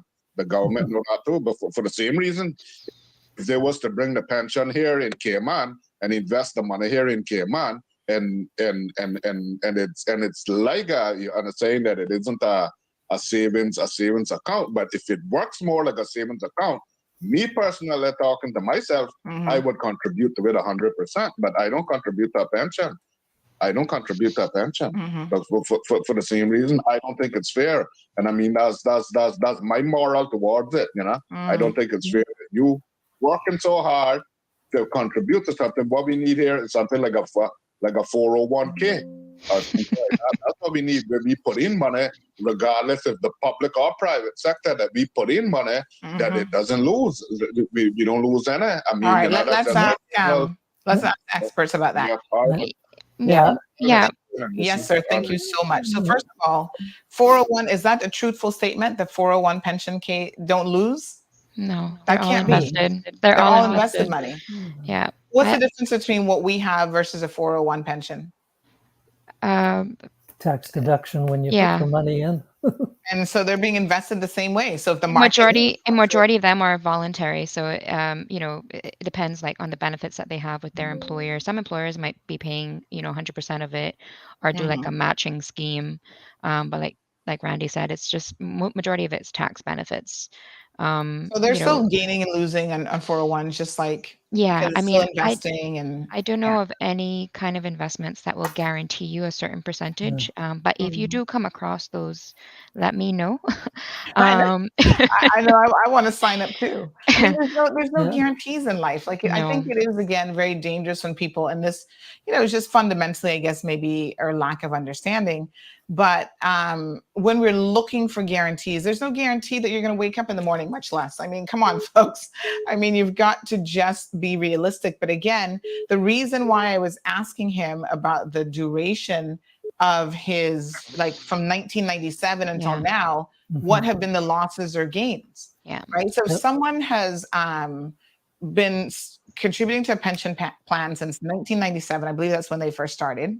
Can you tell us overall what have been the losses and gains in the market? I mean, I know it might vary. It will vary for each plan. And Yeah. what I would say is to reach out to your pension plans because majority of them will have that information. I know, for the Silver Thatch pension plan, we actually just posted something on our social media, just giving you an idea of returns versus inflation. Definitely if they want to know how much they've earned since 1998, the last 10 years, the last 5 years, that's available. And the same on the chamber plan. I'm pretty sure all of the plans have that available. So again, educate yourselves. Don't take certain things at face value. Look at your statements, those things that you receive in the mail and you probably just chuck in the garbage, open them up. Majority of them will have a summary since you've joined the plan. So it's really important to look at the dollar figure that you've placed into the plan and your returns. Now, granted, if you've joined the plan in the last 2 years, it might vary, but if you've been with the plan since 1998, you should see those returns on those statements. And the bottom line is those will show you gains and not losses since 1998. Yes. Just to answer the caller's question, the investment regulations is key. Those regulations came out in 1998, have not been changed for 24 years. And in those investment regulations, they limit what private pension plans can do with the funds. For example, we must maintain 40 to 70% of the portfolio in equities, stock market. Even if we had a crystal ball, you look at 2008, 35% loss in the market with the financial crisis. You look at last year, 2022, probably a loss of about 17%. Even if we had a crystal ball, we would not be able to liquidate the portfolio and sit in a cash position because those investment regulations stipulate, the restrictions on the private pension plans. Yeah. Just to add to that, Sandy, just remember the National Pensions Act and the National Pensions Regulations was created by the Cayman Islands government. Okay. And then also just, to do some comparisons, the Public Service Pension Board does not fall under the same regulations as the private pension plans. Correct. They have two different regulations. So just a food for thought. Well, we've got 3 callers on the line, so let's go ahead and take them in order. I think number ending in 5369 was first. Good morning, caller. Hi, good morning. Good morning, Deb. Good morning. Sandra. Good morning. I had 2 quick questions. I was hoping, I'm just now tuning into the show, but 2 things. Number 1, could someone explain to me what would be stopping civil servants from going into the private sector to pull from their pension? I mean, is it that the public pension would transfer over to a private pension that they can pull out the money to, pay for their mortgage, pay for the land, That's question number one. And question number two, could any of the experts explain? I know in countries like Singapore, they have something where it's a mandatory savings account. It's not really a pension. It's a mandatory savings account where you can contribute, you can borrow against it, but you cannot touch that money before retirement age. Why don't we have something like that here? What are the pros and cons of that? And yeah. Okay. Thank you. All right. I think we had the first question, I think, is whether or not you can take money from public, and some people during COVID were trying to do this. You can take money from the PSPB, the Public Service Pension Fund, transfer it into private fund, and then at some point withdraw it. Yeah. So someone did ask that question earlier. So, just answering two parts. So, transfers from the Public Service Pension Board to any private plan in the Cayman Islands is allowable. So it's just for that person to make an application once they're not employed with government anymore. So if they're no longer a civil servant, they're no longer contributing to the Public Service Pension Board, they can make an application to transfer from public service to a private plan. So it's just a matter of making an application. Regarding current civil servants as well, if they do have a private plan, they can withdraw the funds from the private plan to use towards the deposit or paying off their mortgage. Okay, so that is allowable. So it's just, again, for people to understand what their options are. Right. And if it's not, so if it's a situation where they're a civil servant, at some point they worked in private sector, so they have access to those funds, but they're no longer contributing to that because now they're civil servant, how do they pay that back? Yeah, so they basically, they'll set up a standing order and they'll make the 1% deduction, contribution themselves. And then I also know of some departments, government departments now that are actually making the deduction and paying it directly to the plan. So that's happening. I'm not sure if it's only a handful, but we have seen payments come directly from those departments. All right, let me just see who's next in queue on the lines. Thank you so much, caller, for that question. We've got 0984. You're up next. Good morning. Hi, good morning, Sandy. It's Johan Moxham. How's it going? Good morning. Good. How are you? I just want to say thank you to Miss Alice and Mr. Rando for coming on and sharing their knowledge with us. It's really, really helpful. Alice, I think you're doing a fantastic job. Thank you. Trying to break things down. But I just wanted to, make a comment. When you consider the fact that pensions are mandatory in Cayman for all the reasons that we have heard this morning, but the fact that we have two different systems for a public pension and a private pension, and then when you consider the fact that I think Mr. Randall said, for the past 24 years, successive governments, successive MPs have failed to address what is a real concern, that the regulations and rules surrounding pensions probably needed to be updated and amended. The question listeners and voters need to ask is, what the hell have they been doing? How has this not been a priority? But let me just say this, caller, just to pause you, but it's a priority to continue to allow people to dip into their pension funds without educating them about the pitfalls of doing so. So the same way that they have pushed to, we're going to give you more money, and I see them, on their social media patting themselves on the back and, sending out all these WhatsApp messages. Look at all the great stuff that we've done to allow you to dip into your pension fund even more. They're not even taking the time to explain to you, by the way, you need to pay that back, right? You do know that. And you might end up paying back more than you took out. And by the way, the same energy that we put into allowing you to continue to pillage your pension fund, we've not bothered to update the substantive part of the legislation to really help you when it comes to like pension investments and so on. None of that is a priority. I mean, that's a fair point, but I will say this. You can't expect a politician to be anything more than a politician, which is to spread a message, give hope, and be very short on the substance and the depth of the details, right? Because ultimately, the way that they spin the message, and it's not a politician today, it's politicians over the last 20, 30 years have been doing this. They are fueling the belief that it is your money and it's almost like a savings account, so therefore we're giving you access to that. What I think speaks volumes, though, is the fact that let's say you never touch your pension fund, you never touch your pension monies.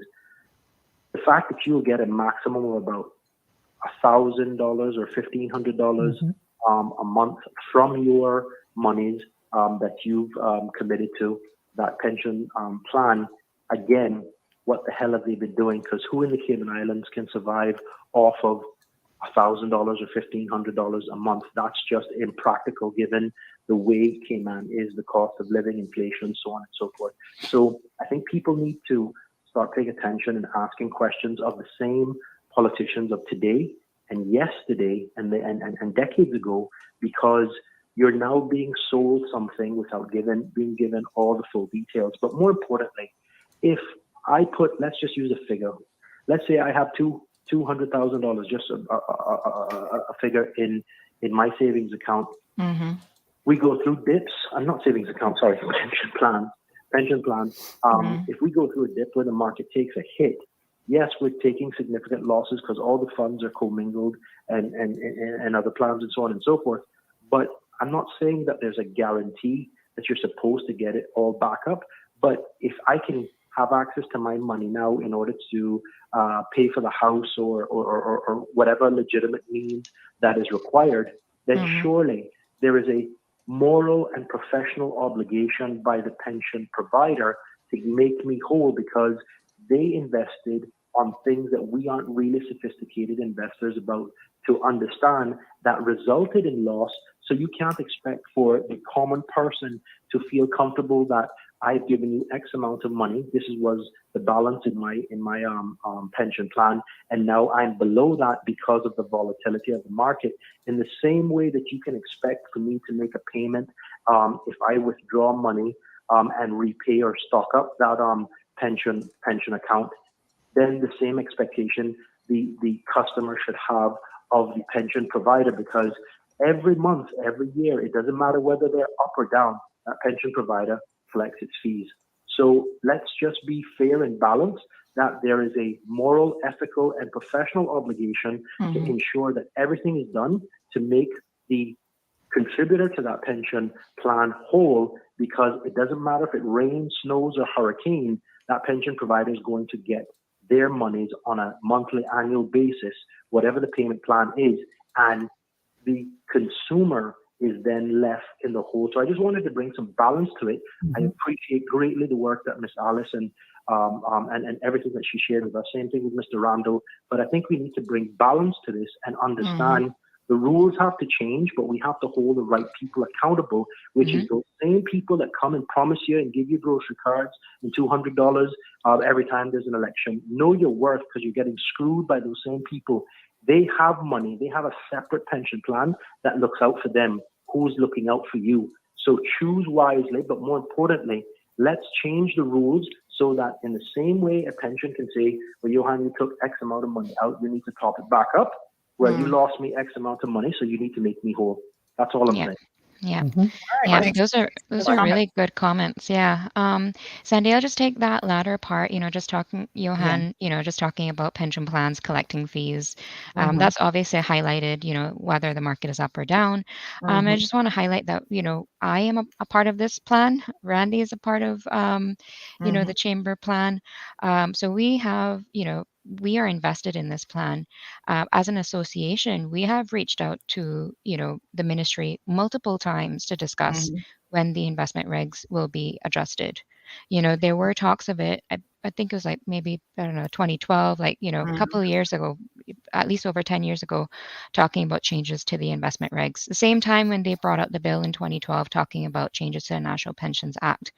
And since then, nothing has been done. I mean, so it's not as if we're not trying. We want some flexibility when it comes to down markets. We want to, make good decisions for the members. It's not just a matter of collecting a paycheck at the end of the day, because we're also in this plan. Talking about government, I can't speak on their behalf in terms of, what they're doing, but I assume it must be a difficult position for them. As I open the show saying, pensions is not an attractive topic. You're talking about making deductions from someone's salaries.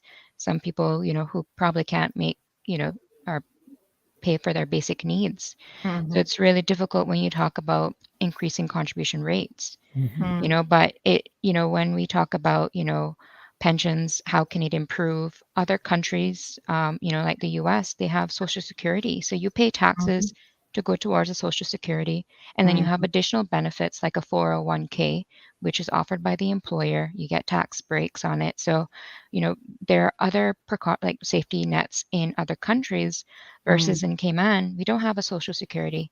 I'm not advocating for one, but I'm just saying we don't have that. We only have that pension plan savings. So again, just putting, maybe speaking to your representative, trying to understand, why are private plans held to a different standard? Why have the investment regs not been reviewed in the last 20 years? It's a good question. 936-2626, folks. This is your opportunity. If you have a question or comment for the pension experts, don't let this opportunity pass you by. I was reaching out as you were speaking, Alice, to the deputy governor, because I saw that I think it was RD Limited that said that that's incorrect. My comment about non-contributory pension for public sector. He says the 6% portion that is contributed is part of the emolument package, so that it's calculated in the civil servant salary and taken right back out. And I can tell you that it doesn't impact the salary that you're making. So government pays full pension for civil servants. The money is shown in salary statements as an earning and also as a payment pension. So to think that what you're making is going to be impacted by the fact that it's not part of the negotiations for the salary. So I'm not really sure, RD, but this is why we need them to come on separately. And you can ask these questions and you can have them explain it, and it can be answered by the arm that actually is aware. So I'm sending them, as you're asking these questions, sending them these comments so that they can know what people are interested in hearing from them when they come on, hopefully next week. So Selvin has a question. He says, can you ask your guests what's the strategy of reinvesting pension funds? And is there a limit on what amount can be reinvested? So I think that's been partially answered. But if you can answer that directly. Yeah. So I'm assuming he's talking about additional voluntary contributions. It is something that's encouraged. And depending on the plan that he's with, he might have an option to select his portfolio, but he would have to reach out directly to the plan to understand his options. But he can make additional voluntary contributions. So that's anything in addition to what you're required to pay by law. So whether that's a dollar amount or a percentage amount that he wants to do directly or he wants to do through HR, that is possible. All right. Alberto says that the pension administrators adjust your investment scheme for clients almost at retirement. Also, is there a process to mitigate losses during crises, pandemics, natural disasters, etc.? Yeah. Again, because we're, speaking on behalf of the association, it would really depend on the plan that you're with. Some plans have different portfolios. They follow a life cycle, while others might only have one fund. So it's just dependent on the plan that he's with. Okay. And do you take anything into consideration for pandemics or anything like that? Again, we're tied to the investment regulations, so that we're very limited in terms of what we can do. Yep. Interesting. All right. Some really good questions here today. Thank you so much, Alberto. Bink says, if you take your pension now, and God forbid you die before you repay the pension loan, what do you leave behind for loved ones? What was the point on this earth life wasted and family still left with nothing? Think about our children having to lay you to rest, plus pay your owed bills. That's how we keep generations broke. So what happens in the event of death before you repay that pension loan? Yeah, we haven't dealt with that, but I assume that the lien will still remain on there until the funds are repaid. But I would have to confer with the Department of Labor and Pensions on that. I'm not quite sure. Yeah, hopefully you've bought a property that's making a substantial profit. Yes, that's a good question, Binks. And again, something for people to really be mindful of. themselves. Because I mean, you want to think about, what are you leaving for your kids? And are you potentially, instead of leaving them something of value, are you actually leaving them some potential debt? That one is making me pause, Binks, I gotta tell you, because I hadn't thought of it ever. Josephine, she has a question. She says, Sandy, can you ask Alice if public servants can withdraw from silver thatch? So that means that they would have private money in silver thatch? Yeah, so some of the what's it called, like the Oh, the regulatory authorities. bodies, yeah, Statutory bodies. they are with private plans. So yes, they can. It's not like COVID or the emergency withdrawal. So they are eligible now to withdraw under the current law. So there's no limitations with that. Will that change? I'm not sure, but right now, as it stands, yes, they can. Okay. Lavana says, sorry to say, but nothing is 100% guaranteed. The only thing guaranteed is death. Just saying. I know, not even birth is guaranteed anymore. I mean, never has been, but Good point there, Lavana. Once you're here. Selvin says, is that correct that one in the public sector does not have to contribute to their pension? Isn't pension package a part of their pay package? But you don't contribute to it. So you get a salary, whatever the salary is, and then they'll just give you 10% of whatever your salary is. I'm not really sure what the confusion is. It's considered a non-contributory pension plan. All right, Ms. Brenda says, allowing people to drain their pension now is setting them up as NAU dependents later on. Think of it like that. Pensions already being badly invested and consistently losing. Think about it. If you don't understand the consequences, ask someone to help you understand. So partially a correct statement, but in the long term, we've already established that pension plans are actually gaining and not losing. So, but yes, I mean, again, and also one of the key takeaways this morning, folks, is your pension contribution is not the only thing you should be thinking of for your retirement. Where else is money going to come from? Do you have rental income? Do you have, I don't know what else you can do, investing in other properties, other types of investments. You got to think beyond just pension. That's not going to be it. Yeah. I think we read that from RD already. Lady Gangster says, my BBC, lean on your property to use pension that is withdrawn from money that comes from your salary. These scammers have people money on the stock market getting lots of gains when the market high. I'm not sure I understand that. But gains would be good. So Definitely. Lady Gangster, I think you might need to don't take this as a dig, but based on some of the comments that you've made, sitting down with a financial advisor, taking a financial management course, taking a course in understanding pensions might not be a bad idea.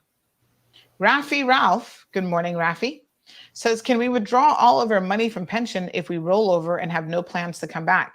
Now, we've seen the pitfalls of this because nobody ever has any plans to come back until the next work permit comes in. This was this closed? Because I think there was some attempts to close this, because people would always say this, Ralph, oh, I'm never going to come back again. Give me my money. And then they run back home to Jamaica, US, Canada, the Philippines, wherever.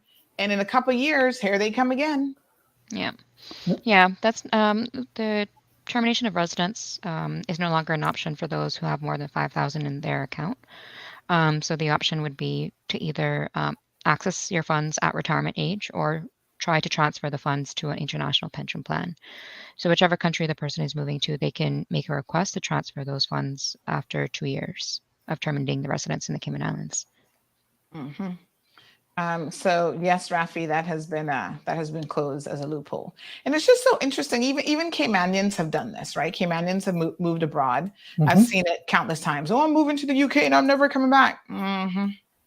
And then when they come back, they have nothing. Their pension fund was utilized and they took all that. Most instances spent it foolishly trying to set up life in the UK, and then oops, it didn't turn out to be quite what I wanted. Let me run back to the Cayman Islands, and now it's the government's responsibility. Or you see them on social media begging for airplane tickets for them and the kids to come back. It's just like, what are y'all doing? Miss Brenda. says this seems very attractive to Caymanians, mainly because they're so underpaid everywhere they work. Desperate man takes desperate measures. I think she's referring to the withdrawals. All right. Alejandro says, sad, not true. Why is it that there's a stigma on this island towards Indigenous Caymanians, even after graduating from public schools, that they're incapable but expect the most of us? Not quite sure that's true, but okay. I mean, look at Alice. She's an Indigenous Caymanian and one of many success stories. I think y'all need to stop focusing on the people who, claim that they can't get a job.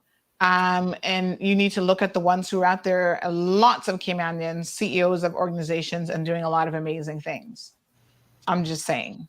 Not every single Caymanian is out there being held down. There are Caymanians who are performing extremely well. So Ms. Della, agreeing with your hand's comments earlier. Ms. Brenda says, on point. Denver says, at the end of last year, I lost $49,000 at the end of the year with Silver Thatch. Like, how is this possible? More than a 20% loss. And Denver, I'm curious, are you just looking at the 12-month period? Again, how long has your pension been there for, and what's the losses or gains over the entire life cycle of the pension? John says, you may have discussed this already, but how in the world is someone going to survive on $15,000 a year maximum withdrawal on the pensions, which is ridiculous? Tell us, explain to us how withdrawals work once you have retired. Yeah. And again, has that been amended at all by the government? Has it been increased, decreased, anything? Yeah, it has been amended recently. But, just going back to pensions in the Cayman Islands, it's still new. It's, just about 20 years old. So most members won't really have that much available in their funds. And then another key point is, what you put in is what you have available. So if you're only paying 5% of your salary, and you've only paid for the last 20 years, you're not going to have $1 million available, depending on your salary.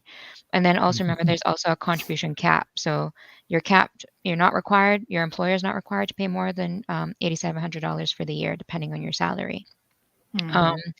So this pensions is really only to provide or meet basic needs. It's not going to provide, a retirement that's going to allow you to travel for 6 months out of the year. It's not going to allow you to, purchase a yacht. And this is something that, the government is aware of. In 2020, I think 2007, they hired a consultant who basically reviewed the national pensions law and gave recommendations. Some of those recommendations have been put into place. So, for instance, they have increased the retirement age. They've increased the contribution cap. So previously it was 6,000, now it's 8,700. But things that they haven't done, they haven't increased the contribution rate. Right.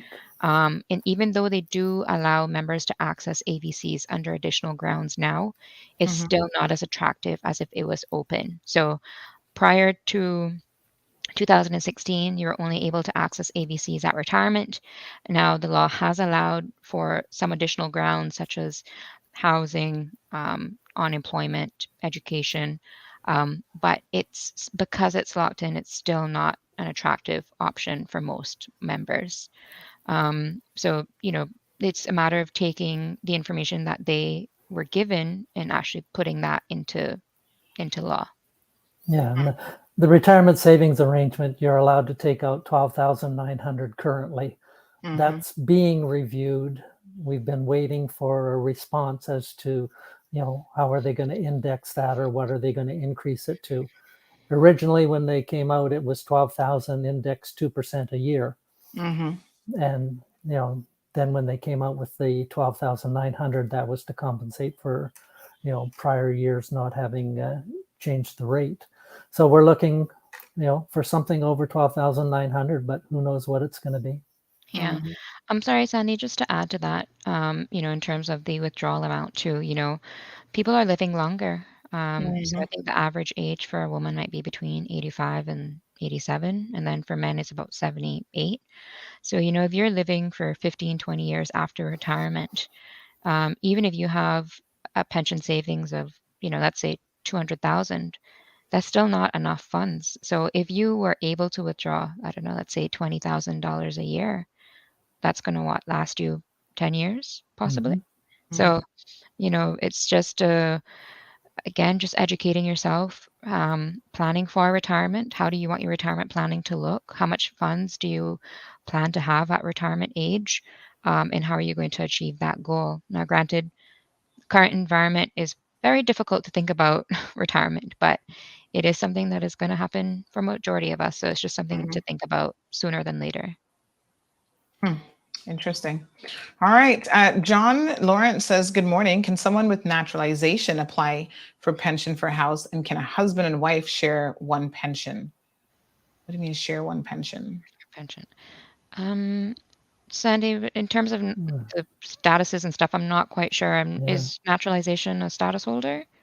Well, I think once you're a Caymanian, once you have status, you're considered a Caymanian, but you can have status and not be naturalized. So naturalization comes after getting status normally. I don't think it necessarily has to, but so John, I don't think naturalization has anything to do with it. It's whether or not you have Caymanian status, because that's what then legally defines you as being a Caymanian. Yeah. And so you can get Caymanian status and not be naturalized. The second part of the question about a husband and wife sharing one pension, I don't think maybe that's not the right question about sharing a pension, but can they both contribute to the house? I'm not really sure, John, if we could get some clarity on that. But you can't share a pension. A pension is in an individual person's name. Yeah, right. Correct. Summerstomp says, what happens to a person's pension if they don't get a chance to spend it? Yeah, it'll go to their beneficiaries. So that's another key point. If you haven't updated your account since inception, I would advise that you reach out to your pension provider. If there's been a change in your address, if there's been a change in your marital status, if there's been a change in who you'd like to, gain access to your pensions in the event that something happens to you, it's a good time to update your account. What was the situation with spouses? First of all, Denver said he'd rather waste his money enjoying his life than somebody else wasting it. But when it came to spouses, what was there was something, is it because people were separating but not getting a divorce? And then if they died, they're not legally exes, but their spouses still were entitled to it, right? Yeah, that's still a law. So if you're married, regardless if your spouse is estranged, your spouse is entitled to 100% of those pension benefits. So those of you who are engaged in these fraudulent marriages, make sure you think about that for a second, because he's gonna get all your money. So that's. I've seen a few people get caught by that situation already, and then they come crying to you, but they weren't even together, Miss Sandy. He left her 10 years ago. I'm like, well, he didn't bother to divorce her, so don't tell me about it. Denver says, I've been in the pension since the beginning. I'll be leaving nothing for my daughter or mother if I pass. Okay. Carol is asking for the show number, Carol, to call into the show, 936-2626. I'm not sure if that was the number, but Soursop says, so my pension savings can't be passed on to my children. It can, and it does. I'm assuming she might be talking if she's married. So the spouse always gets, the spouse is always first in line, above children even. Correct. Yep. Oh, so it's good to have a law, a will in place. Can the will change that though? Like, can your will say it can't? No, but I'm hoping that your spouse will follow your wishes. Good luck with that one. Not if you're separated, they're not going to be doing that. But this is why you got to tidy up your life sometimes, like get things in place like a will. If you're really not with that person, go get yourself a proper divorce and end that relationship, those sorts of things. So let's see if you have any other questions here. 936-2626, you can call in. So Lady Gangster says she's an auditor. I can prove it to you. Well, being an auditor doesn't mean that you understand pensions, because you've been saying a few things this morning that indicate a lack of full understanding of pensions. I'm just saying you can be an auditor, but still not understand pensions. Carol says, if I'm 70 plus years old, can I get the entire amount of my pension? So is there any age where you can say, Instead of doing like the monthly withdrawal amounts, you can just say, give me the full thing. Yeah, there's a schedule, but we'd have to review the schedule to see what she would be entitled to. Yeah, so you do the retirement savings arrangement, take out the 12,900. There's a provision in there that if you reach 89, you can take out the balance. Of 89? Yeah, well, where did My that come gosh, from? well, if I reach 89, that's going to be a party, honey child. Yep, that's what it says. Wow, my God. I guess anything's possible in this day and age. Let's see if you have any other questions. A lot of comments. Questions, folks. We're looking for questions while the experts are here. You're entitled to your opinions, not facts, but you're entitled to your opinions. All right, let's see. Any questions? 936. Bink says you better get a prenup. I don't know if that's gonna help you. Just get a divorce. Siobhan says, I have a question. How does a wife get your pension after the man has died and they're not on the pension, but their child outside of that marriage is on it, but yet the wife still gets it? The wife always gets it first. So in terms of line of succession, the wife is first in line above anybody else, Siobhan. That's the whole point, even above children. So, and if the outside child, I guess, belongs to the wife, of course, it's going to mean that, they benefit from it probably more than you. Sandra's, Lady Gangster says, Sandra, you know it all. No, I don't. That's why we have the experts here. That's why we have pension experts who deal with pensions every single day. And I myself have been sitting here learning from them this morning. Isn't that amazing? Because I know very little, but I'm willing to bow to the experts who know a lot and who have the experience. So Ms. Brenda says, sadly, it's the law. Spouse is the beneficiary of pension, not children, whether legitimate or illegitimate. That is the law. That's why the more you know, the more you grow. Sophia says that's the problem. The pension should not dictate to us how we get our funds. I'm not sure. Oh, you mean the amount? But how else would pension work? I'm not quite sure I understand that. Alberta says, hi, Sandy, playing devil's advocate, and to add context, would you or the panel choose to save your real estate investment from foreclosure or maintain the pension? Would you choose to save your real estate investment from foreclosure or maintain the pension? So, I think he's asking if, like, in terms of paying down on the mortgage, if it's about to be foreclosed versus keeping a healthy pension plan. Yeah, it's just, that's a tough one. But, again, it's best to evaluate your current financial position, speak to a financial advisor if one is available, just so you can make an educated decision. Right. We're not here to make those decisions for you. It's just, just weighing your options. That would be a tough one for sure. And I think a lot of things, Alberta, could go into that, including how much is owed on the investment, situation. So say it's a family home, how many people would be impacted by the foreclosure? Is it a situation where you need to downsize? I think sometimes things change in life and we could take a position of, let me downsize, let me move into something smaller. And unfortunately, we don't always want to do that, although our finances don't support the continued decision to keep larger properties and stuff like that as well. Caymanians love big. We love to build big and have big things. And that's not always fiscally the most responsible thing to do. And then I think Alberta too, what I would think of is like, what is in your pension? Like how much is actually in your pension? And does it make sense from that perspective? Okay, Jim says, what happens to the pension after you've passed away? Pension transferred over to the spouse or civil union partner, and then they die. What happens to the remainder of the pension money? Yeah, so this is why it is good to have, other people listed as your beneficiary.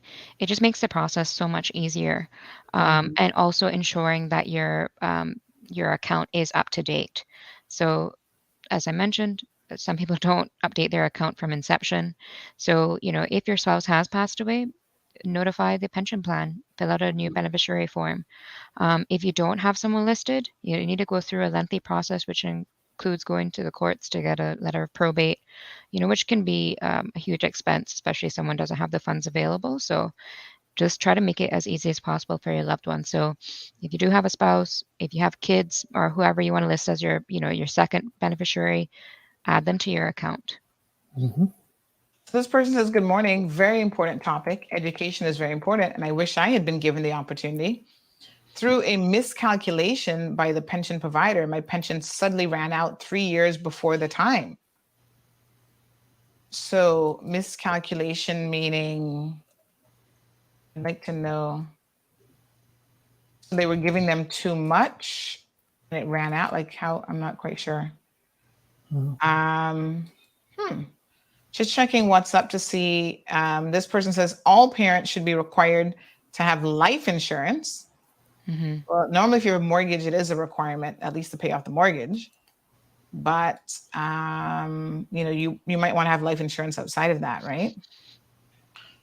Another question, will government employees be included in Nope. So can we talk a little bit about what the proposed changes are? We know that they're not in effect as yet. One more question. This person says, morning, can you please ask Alice, what about in the event that one person took early retirement at 54, but the other partner is already in full retirement age? If we sell the house, do we have to pay back the $33K withdrawal? Mm-hmm. Yep. Either the amount that you withdrew or the 10% of the market value. Whichever is higher. Yeah.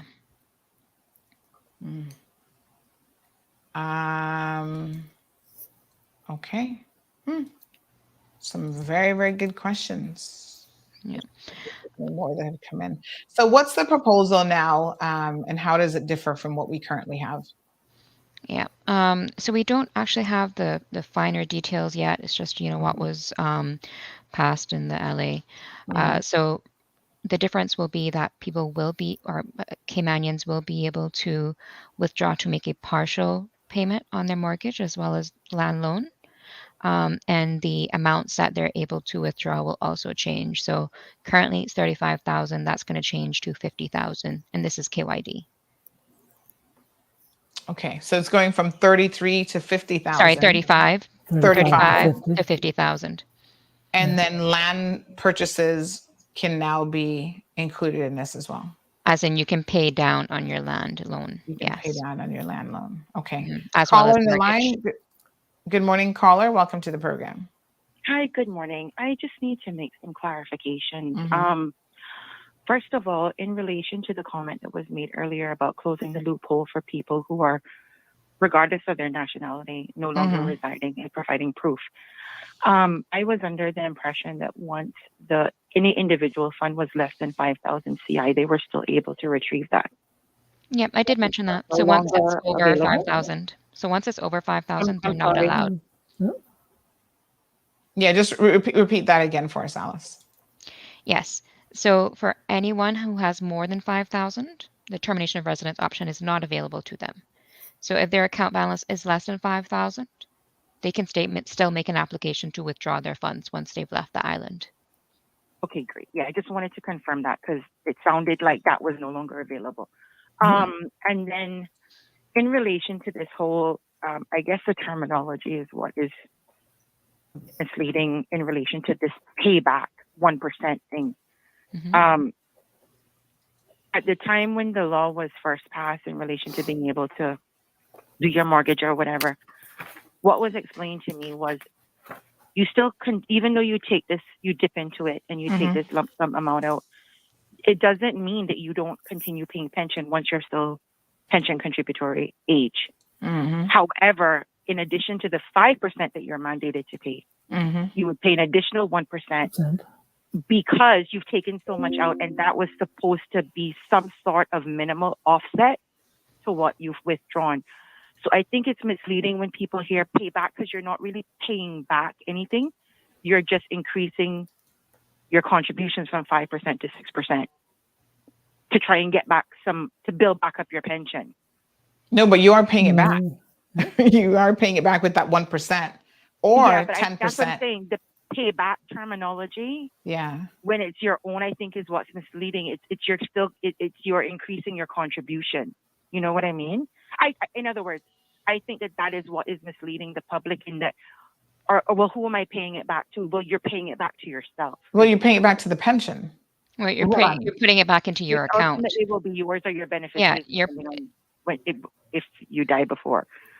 Other thing is, I've had some people say to me that when they stated their beneficiaries, when they're married, that they would put their spouse and their children, and situations occurred where in the event of the pension contributor's death, the spouse got 50% and the children got the remaining.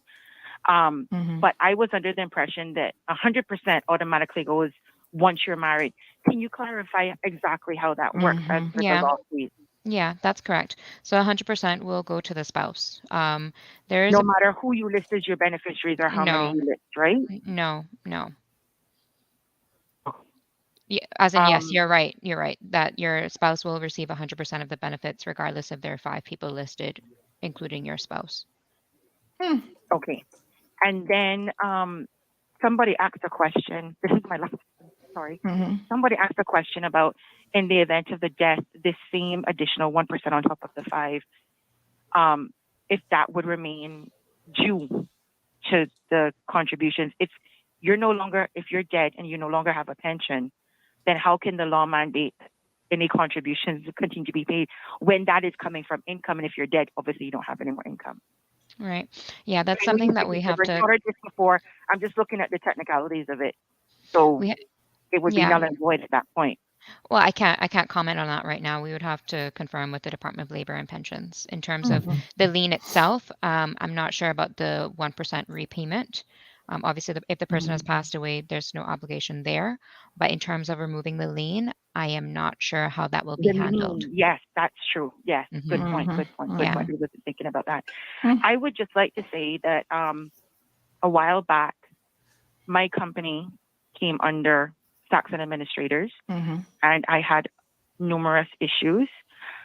One day I was on the phone with Alice Ramos, and she is amazing. She completely de-escalated my situation. She took me from being livid, annoyed, frustrated, and her temperament is always professional. And I am so proud that she is a young Caymanian who is successful. Absolutely. And she has been a role model to many people. I've heard nothing about positive things about her. Kudos to you, Alice. I don't know if you remember me, but you are amazing and exceptional. So well done. Thank you so much. Thank you so much. Have a great day. All right. Thanks a lot. Wonderful long weekend. Thanks. Oh, yeah. Thanks. Same to you. Yeah, Alice, you've got a very calm demeanor. I mean, I know you've got a little one. We've been to birthday parties and stuff with your little one, and I have to wonder if you're always as calm with her. Is your overall personality? Yeah, 99% of the time. Yeah, it really is amazing. So we've got Alejandro saying that you're borrowing that money that you put in because it's meant for the retirement age, so you speed up the repayment with the 1% added. But I mean, you're repaying it. To be very, very clear, you have to repay it. And I think, don't forget, it's not necessarily the 1%. It's 1% or 10% of the value, whichever is greater. So you may be paying back more than the 1% and more than what you actually borrowed, folks. That's got to be crystal clear. Good morning, Mr. Sidney. Says, please find out from your guest if you are a beneficiary and the holder of a policy should pass away. The policy ends there. The beneficiary should receive a cash payout. So how does, okay, I think I understand the question. Yeah. So, you pass away and your beneficiary, whether it's a spouse or whoever, how do they get the funds? Do they have to wait till retirement age to get the money, or how does it work? No, they can make an application to the plan. Payout. So they have to contact the plan directly. And then there are a few options, which includes a lump sum payout, or they could defer the payment until retirement. So it just depends on what they would prefer. All right. Tammy says, are we able to repay back more than 1% each month? Definitely. Yes. Yeah.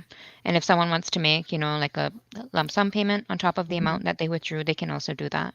Oh, that's good to know. Good question, Tammy. Scott says it's time to put anonymous Lady G in timeout. Well, she's about to get blocked. Don't worry about it, Scott. We don't really have time for too much foolishness around here, especially when it's a wonderful educational segment like this.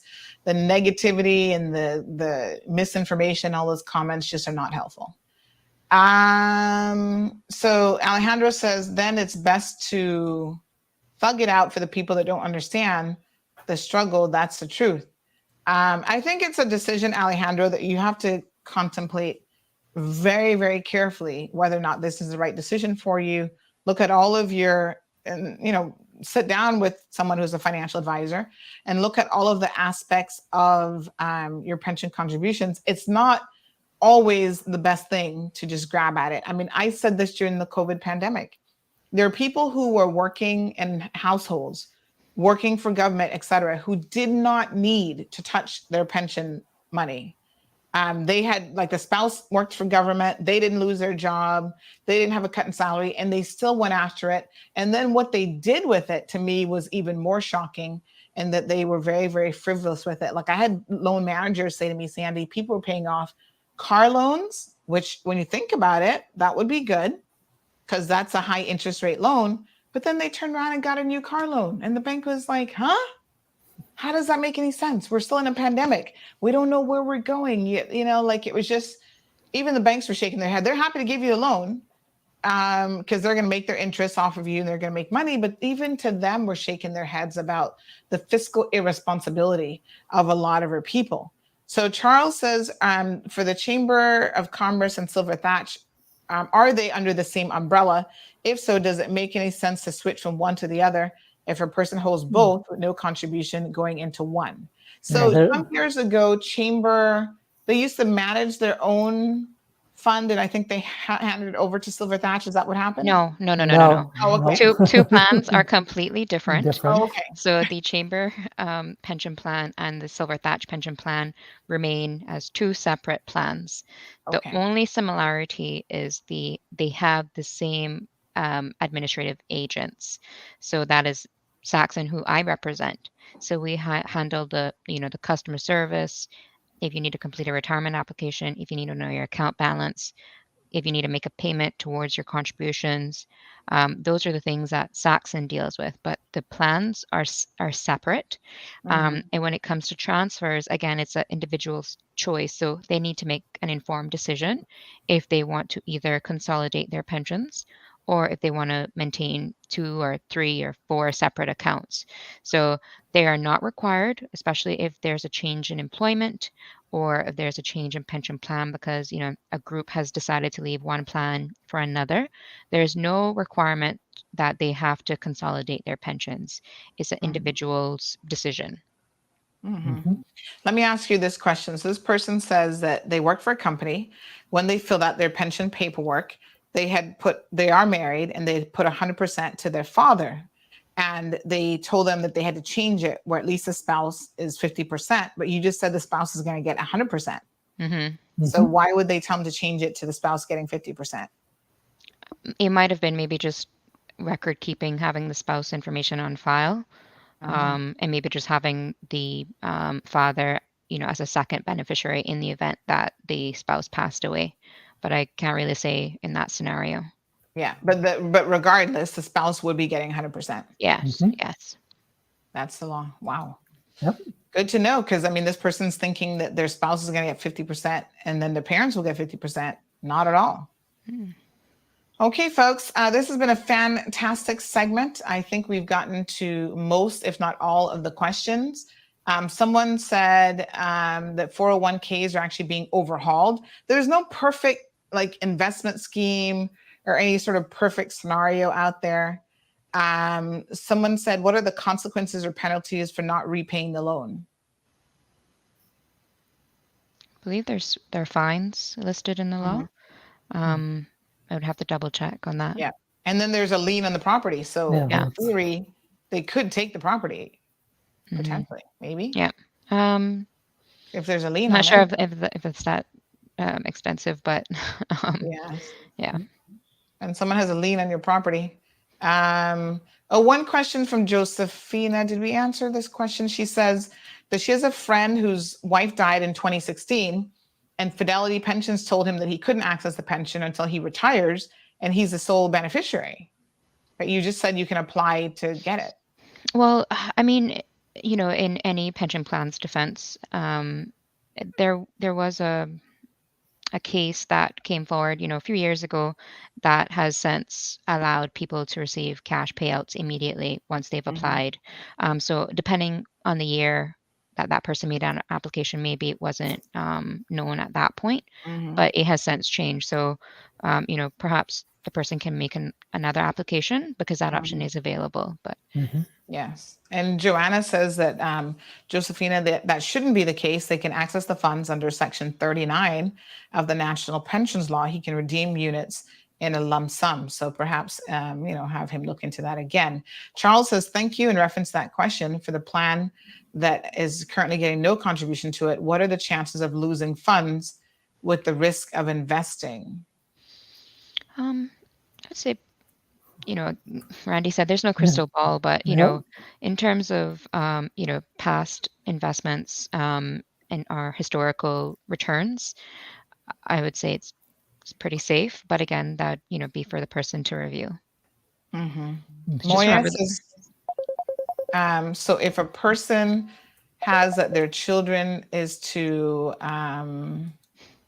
get a majority of their pension and turn around and also gets a will that states that they will receive the pension. I'm not really quite sure I understand the question, but a will can't supersede the pensions law. Correct. The pensions law, to be No. very, very clear. Yeah, it's usually one of our hottest topics when we do presentations. Again, no, but if you have a spouse, the funds, 100% of the funds will go to your spouse. So if you do have a will, hopefully your spouse will follow your wishes. We do recommend that people have a will in place because there are other, you know, finances that the person might leave behind, other assets. So it's just good to have that in place. Just going back to life skills, everything is included: pensions, wills, mortgages, estate planning. So this final question on this, suppose that you are divorced, but the spouse is still listed as beneficiary. Can the funds go to the children upon death? Yes. Again, that would have to go to the courts because they would have to get a letter of probate. So again, it's so important to update your records. So if you haven't done it, reach out to your pension plan to update your records. Is the perfect opportunity. All right, folks, thank you so much to our guest today, Alice Ramos from Saxon, Deputy Chair of the Cayman Islands Pension Association. Administrators Association. Pension Administrators Association. Yes. That's a mouthful. Yep. And Mr. Randall Fisher, who's the chairman of that same association. Again, lots of questions were coming up over the last couple of weeks because of the pending legislative changes. And we just wanted to make sure that you guys understood what the pension law currently says. We don't have all the finer details on all the proposed changes, but you know, it's just increasing it a little bit, but some serious implications surrounding your decision to access your pension fund for the purposes of, you know, contributing towards your mortgage. So Moya says this is making her think now. I think we're all walking away, including myself, with food for thought after today's discussion. Siobhan is saying, I won't be getting married. So that's what she's thinking. We'll see, Siobhan. We'll expect an invite to the wedding if you change your mind. But thank you so much again to Alice and Mr. Randall for coming in the program, openly answering your questions and educating the public. This is what I think this platform is most beneficial and most useful, you know, giving you guys correct and accurate information right from the experts, and no better people to get it from than these two for sure. So thank you so much, Alice. Really, really appreciate it. Mr. Randall, you guys have a safe and wonderful weekend. Thank you. You too. Thank you. All right, beautiful folks. Let's take a quick commercial break, and then we're going to come back and talk about some other things that are happening in the community. Do you own a Honda vehicle? There is currently an urgent safety recall regarding faulty Takata airbags in Honda vehicles in the Cayman Islands. As affected vehicles get older, a combination of high temperatures and humidity can affect airbags with the fault. If you're involved in a collision, the airbag can go off with too much explosive force, causing sharp metal fragments to shoot out and kill or seriously injure people in the vehicle. To check whether your vehicle is affected, go to carcity.ky/recalls. CarCity will replace any defective airbags completely free of charge. If your vehicle is not affected, you will require a letter from CarCity stating so for your next vehicle licensing inspection. Without this, your vehicle will not pass. Please contact our service team to arrange this. The safety of you and your family is important to us, so please take the time to check if your vehicle is affected by this urgent Honda safety recall. Have you completed and returned your business survey forms? The deadline for the annual business surveys is June 16, 2023. The surveys are confidential under the Statistics Act and exempt from the Freedom of Information Act. Your response matters. Do your part. Fill out and return your forms to the Economics and Statistics Office. For assistance in completing the forms or for more information, visit www.eso.ky or call 244-4676 or 244-4600. Crichton Properties is one of Cayman's most trusted real estate companies for over 50 years. We offer a diverse selection of property listings and help our clients navigate the world of buying or selling their properties with confidence. Crichton is a name you can trust with our excellent customer service and family-friendly touch. Contact us today to list your home, land, or condo for sale by calling 949-5250 or email at info@crichtonproperties.com. All right, K-Man. I know a lot of you are upset when we ran out of ghost pepper wings at Popeyes. But don't worry, I got your back, baby. Introducing the all-new ghost pepper chicken sandwich. And this one packs even more heat. Juicy chicken breast marinated in ghost pepper seasoning, breaded, fried, and topped with fiery ghost pepper mayo. Woo-wee, it kicks. The ghost pepper chicken sandwich has arrived at Popeyes. Available in regular or deluxe, but only for a limited time. Come and try the real heat for yourself before it's too late at Popeyes, Eastern Avenue. All right, folks, there we go. Gotta turn that mic back on. Okay, beautiful. So lots of comments coming in, lots of positive comments for Alice. One person said she should be chairman of that association. I said, don't worry, she will be. She's one of those Caymanians that makes us all proud. And trust me, folks, as the caller said, spoke to her calm demeanor. She's always very, very calm, cool, and collected. Cheers to people who can be all the time, honey child. You know, done on me. Ooh. Child, I'm a little bit fiery. I was born fiery on a Saturday morning. All right. Allison says, I just joined in. Oh, yes. Hit that rewind button. You can rewatch it. Alejandro says, I feel it for your husband, Sandy, if you're thinking the same thing. About what? No. I didn't say that I was thinking about not getting married. I was saying that the whole show made me think about a lot of different things, about the implications of mortgages and pensions. And oh my gosh, it is a lot to take in. And I myself will go back and rewatch this show because that was a lot of really super useful information. And to Lady Gangster's point, no one is here to say that these people, once you understand, I think, how pensions work, no one is trying to scam you. As Alice rightfully pointed out, the pension administrators, they're not somebody sitting in China that you don't even know in a hole in the wall. They're people who their pension is part of the same pension fund that they're administrators for. So why would they be scamming the pension fund and trying to purposely cause people to lose money? That is not at all what is happening. Alejandro is so funny. He said, you had me worried. I was gonna go put away the tea. Yes, sir. What a hot mess. People always joke with him because if you know my husband, which a lot of you don't, he's like a very funny person. He's always joking around and stuff. He has an interesting sense of humor. And sometimes he jokes around with me and people look at me and they go, oh God, we feel sorry the day for you that you ever end up on Mall Road. And I just laugh. Child, I just sip my tea, see my honey child mug. I just be like, I just sip the tea and carry on. All right. So listen, big shout out to the School of Nursing over at UCCI. So we had an opportunity on Wednesday to stop by and visit them. So the nursing program has different things that the students work on. And one of the things that they work on is that they actually, Oh, this camera keeps changing. I don't know what's going on this week. It wasn't like this before. Did something change in my settings? Anyway, I'm gonna try to get it sorted out. Keeps wanting to refocus on something.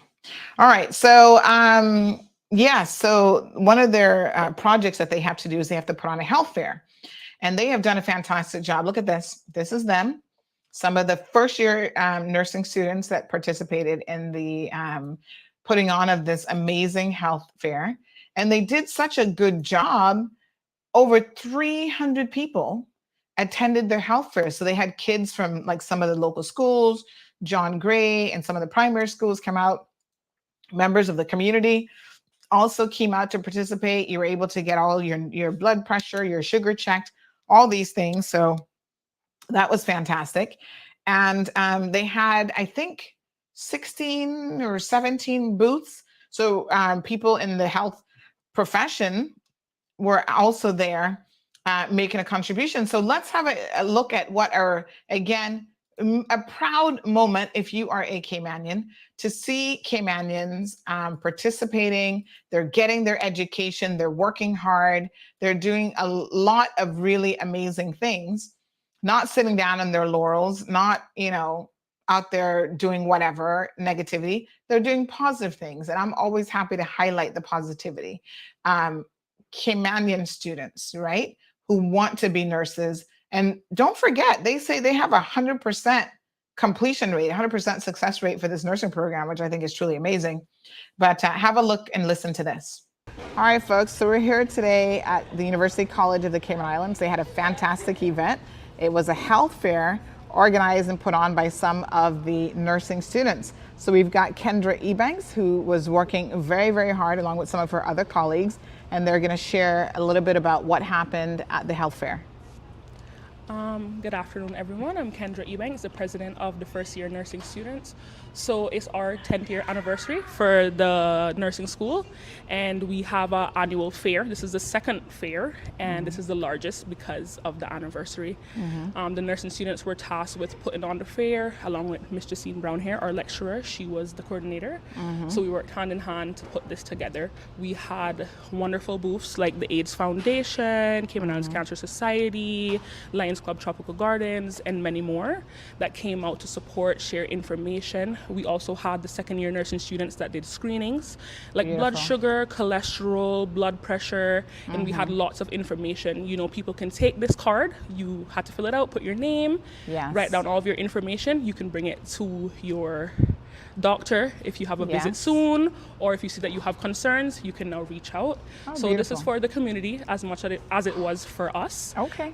It's a learning experience. We had to work as a team to get everything done, and this is to help us build our team skills. Yes. And it was a wonderful event. We had an amazing turnout. We had high schools. We had people coming in on their lunch break just to come in and visit all the booths, and it was wonderful. So thank you to everyone who came out and supported us. We really appreciate it. All right. Now, Kendra, how many booths did you guys have today? We had 17 in total. Very nice. Actually, yes, 18. 18. Look at that.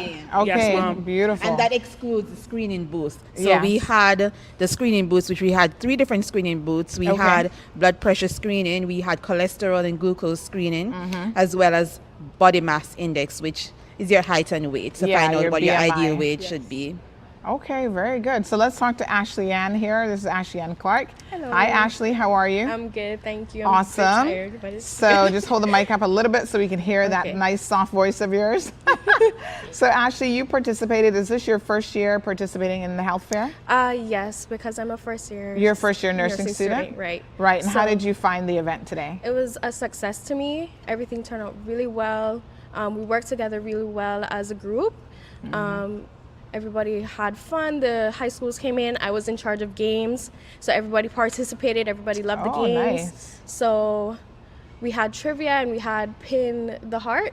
And they came out, they got prizes, and everybody participated and had fun. Oh, beautiful. All right. We're going to talk a little bit to Ms. Shirley, who's director of the School of Nursing here at the University College of the Cayman Islands. Now, Ms. Shirley, another successful health fair and event for your nursing school. Tell us why these types of events are so important for you to host and to be a part of. All right. So there are several reasons. One, it's marketing the School of Nursing and the university in general. Two, it is allowing the students to work together, team building, and it shows how well they are in terms of group dynamics. It also helps them with their organization skills, planning, executing such a large fair. And I am really happy because they did interviews, radio interviews. We're here now. So it's the communication skills as well that they're learning and building on. We also don't just want to be School of Nursing where we're just training for the country, but we also want to impact the community. So we wanted persons to come in, and they did, and we actually finished all this, the equipment that we had for screening in terms of the blood glucose and the cholesterol. So we know that persons came in, and that's what we want. We want our community to be healthy, and of course we're promoting it because the course that the health fair comes under is health promotion. Right. So of course that's very much involved in the community. How many numbers are you estimating you might have had come through today? I'm thinking we had maybe 300 because we had a group of 160. We had John Gray High School, we had from SciFec, we had a faculty, we had our own UCC, and we had persons coming in from the community. Yeah, so I'm beautiful. thinking we went over 300. Wow, that's fantastic. So Ashley, let's go back to you for just a second. You said you're a first year nursing student. Yes. I'm sure that there's some of the high school kids here who are looking at you guys as students and thinking, ooh, maybe I could do this one day. What words of encouragement would you have for young people who are thinking about a profession in nursing? I think if you have the drive, you have the heart, you have the dedication, you should definitely do it. I think it's a very good program with a 100% pass rate. And you have lovely lecturers here that care about you, care about your well-being as well as your education. So I think they should come and do it if they should definitely explore it. Yes. And so far you feel like first year is going pretty well for you? Yes, it has been. It has been very good to me. Yeah, demanding but good. Demanding but good. Yes, absolutely wonderful. All right, Kendra, we're going to come back to you for just a second here. So what year are you in the program? I'm also first year. You're also first year? Wow, this is fantastic. So you guys just jumped in head first and participated in this event? We have to. It's a part of our course. Yes. I think it was amazing. I don't think we've been closer than this experience. I just want to, if I can, shout out my nursing faculty. They are amazing. They're with us every step of the way. Without them, it wouldn't even be possible. Wonderful. And the amazing guidance. Please, young people, I know there's a lot of young people out there. Yes, absolutely. Please explore. They're here. You can call. You can come on campus. Please come in, ask questions. They'll let you know requirements. We need to support our community. Nursing is a big part of that. Yes, that's right. Health is a big part of that. So yeah, it was amazing. All right, so Ms. Brown, these are some of your new students. So tell us a little bit about your expectations for them. You've got, setting the bar very high with 100% pass rate, and they have to continue to succeed. Oh, they have to, but I want to start with this class. They had 4 weeks to execute this health fair, and they did an amazing job. I couldn't be more prouder of each of them. There are 12 of them. Yes. I'm sorry, 12 of them could not be in the interview, but but they did an amazing job. And the expectation is that they will carry this forward into their second, third, and fourth year. And I know that they will do well. Yes. And I hope that they believe that they can do well as well. Absolutely. Yeah, fantastic. So, Miss Shirley, let's talk a little bit about the program and anyone who's interested in the program, how they can find out more about it, and then when is the next cohort? Will you be accepting applications? Yes. So we are actually in the process of going through applicants for August intake, fall intake. So if they're interested, they can visit the UCCI website, or they can come to the nursing office, which is located behind the library on campus, or they can call me at 525-2358, and I usually respond pretty quickly. Or if they want email, my email is on the website. It's qjohnson@ucci.edu.ky. They require 5 CXE subjects. Math, English, and biology are compulsory. The other 2 we can guide them through. And even if they don't have all their qualifications, they can still come in and we'll work with them for another year to get into the program for next year. Okay, beautiful. All right. Well, thank you, ladies, very, very much. Congratulations on a successful 2023 health fair. Again, folks, this has been put on by the nursing students themselves as part of their curriculum and their training. So this is really quite an amazing success story for them. Thank you. Thank you. All right. Isn't that fantastic? First year nursing students putting on a health fair, a very successful health fair with so many participants coming out and taking advantage of that. And I know, like I said, all of the big, hospitals and doctors' offices and so on were all there participating in the health fair. So congratulations to them. Well done. All right, folks. We got about half an hour remaining in the program. Ms. Vicky says, "See, Miss Brown." Yes, Miss Brown and Miss Shirley. They're working with those young ladies. There's actually a young man who is also, he's the only male in the group, who is part of the first year nursing students, but unfortunately he recently lost his grandmother. So whilst he was there working the event, he wasn't really up to, coming on camera, which obviously in those circumstances you can definitely understand. So congratulations to him as well, because I think nursing is a profession that is dominated by women, but there's nothing wrong with male nurses. A lot of great nurses are male nurses too. So go check it out. All right, folks. Let me just see what else is in the news today. What else we're going to be looking at here? Yes. Oh, just a quick note. Some of you, graduation's coming up. I can't believe that it's almost the end of the school term. Oh my gosh, it's gone by so quickly. But if you're a parent, in a couple weeks, kids are going to be out of school. I think some of them are already doing stuff like prom for your older children. This is it, honey child. So apparently children are going to be exempt from, Caymanian students are going to be exempt from graduation fees. And this is in relation to government schools. So Caymanian students in government schools will be exempt from paying their graduation fees this year. And John Gray High School has sent out a reminder to parents, but in case you didn't get that reminder, please make note of this. The letter was sent to parents, just reminding them through the Ministry of Education that they've removed all examination and graduation fees for Caymanian students enrolled in government schools. So it said that all Caymanian students will be exempt from paying graduation fees for the upcoming ceremony, which is scheduled for Tuesday, October the 12th, 2023. Non-Caymanian students will be required to pay a fee of $130 for the graduation package, with the deadline of payment being August the 31st. So parents, please mark your calendar for that if you fall into that category. And payment should be made at the school's administrative building between 7 a.m. and 2 p.m. And they're not going to be accepting payments until July, and then August 31st being the deadline. So this is good. All right. So another way that, the government is trying to ease the burden on parents, every little bit helps, folks. Fantastic.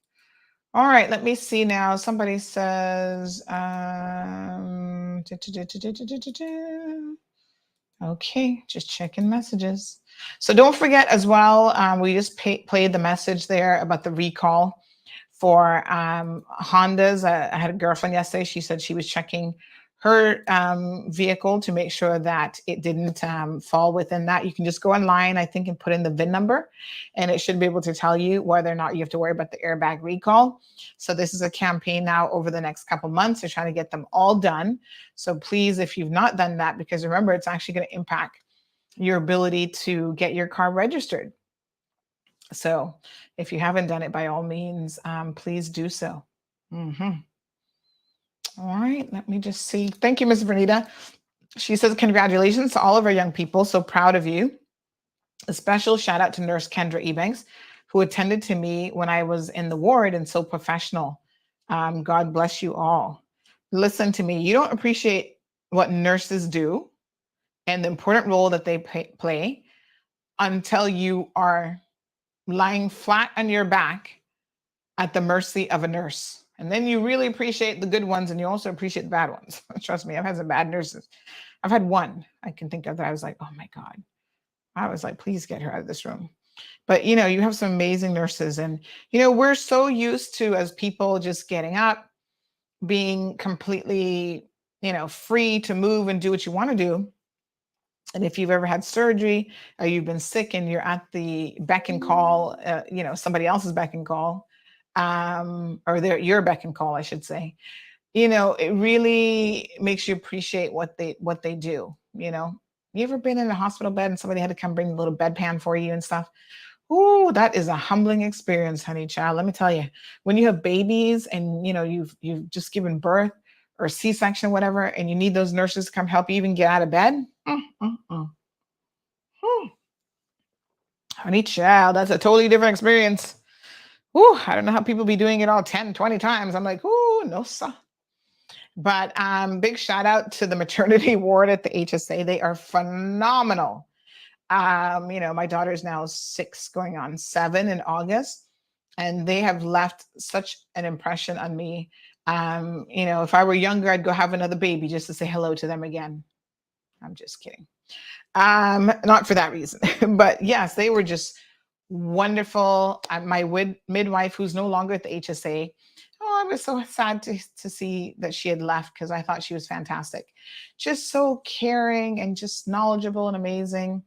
And they help you with everything with the baby, how to give him a bath. You know, when you're new to it, you're like, oh my God, I don't want to touch this baby. I might do something wrong.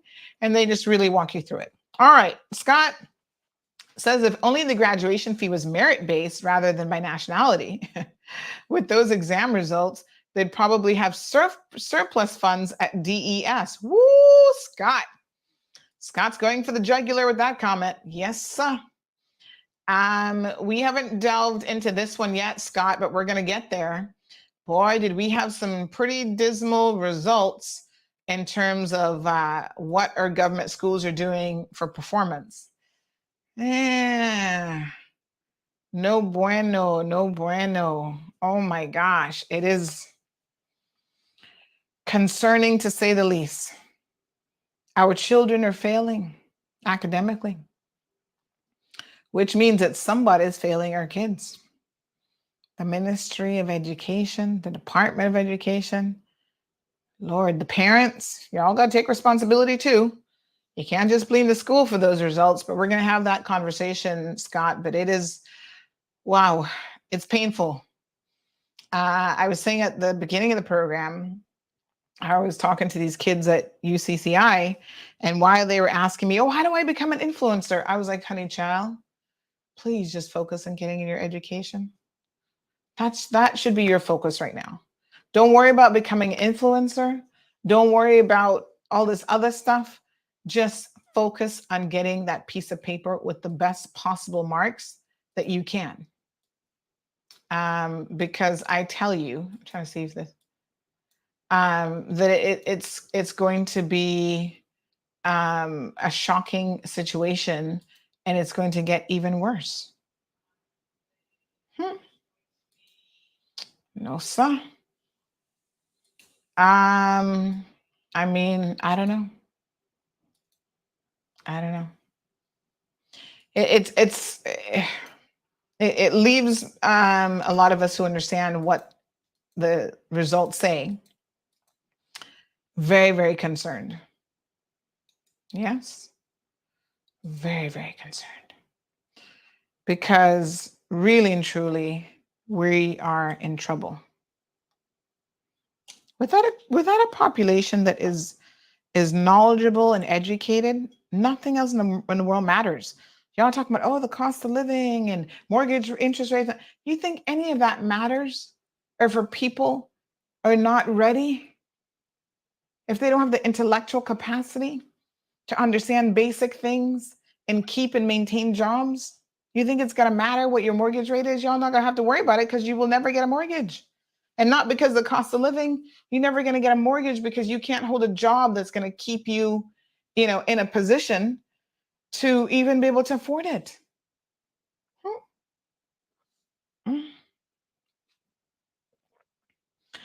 I don't know.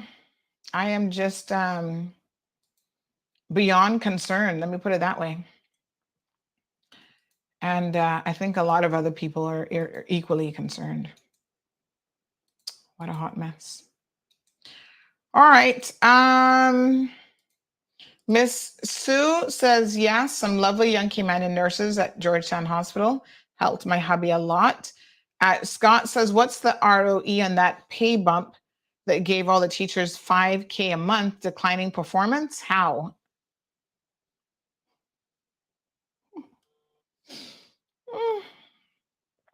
Oh, Scott, you're going to get us in trouble here today. It's Friday. Lord Jesus. I mean, we wanted to give them a pay increase because, everybody deserves a livable wage, so to speak. But Scott's asking, is it really worth it? What kind of performance are we talking about here?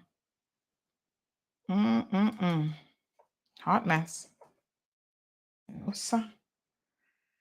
Someone says, do you know why the flags were flown at half-mast yesterday morning at the airport, post office, and Cayman Airways? Been like that for a week now. So Mr. Captain Eldon Kirkernel died.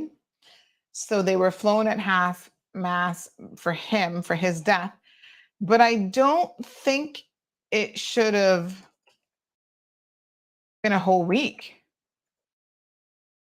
Let me find out what the protocols are. Because I'm pretty sure, let me ask somebody who I know would be in the know.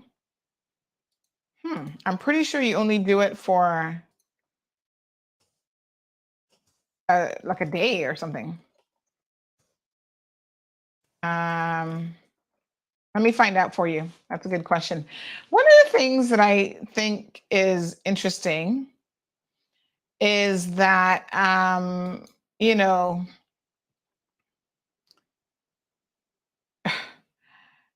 people don't seem to know what the protocol is with flags. And so this is very, very concerning because unfortunately,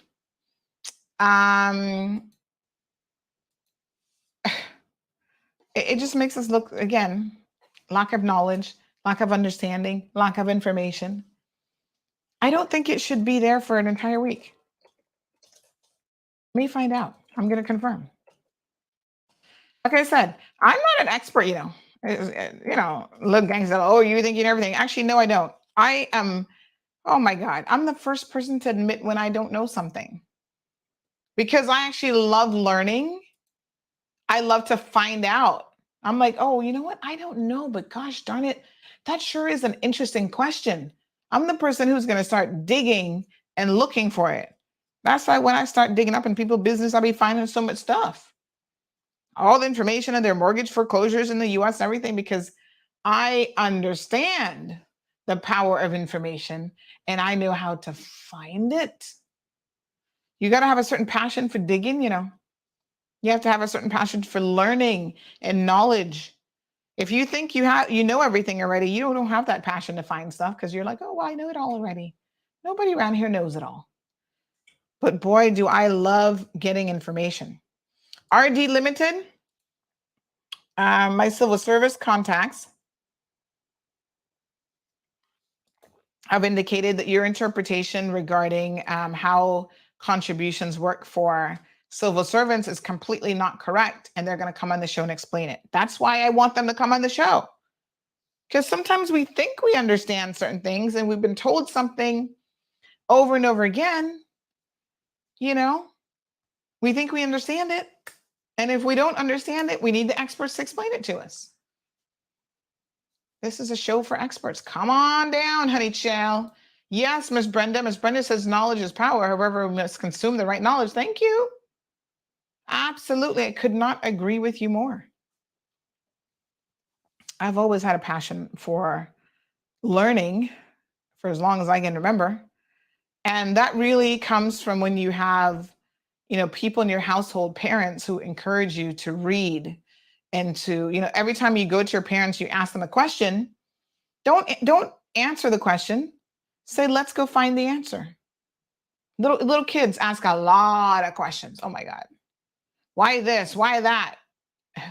Sometimes as parents, you're just like, oh my God, because you don't even want to say, you honestly don't want to answer another question. You're like, just because I said so. And it's like, no. Say, let's go find out. Let's explore together. Because sometimes parents get frustrated because they themselves don't know the answer. Right? No need to get frustrated, honey child.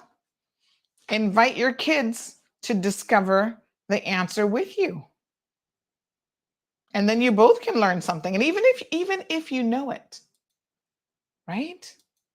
Go ahead and say, you know what, honey child, come with me. Let's go figure this out together. We can do this. I love it. All right. 936 Bobo is the telephone number. Let me see here now.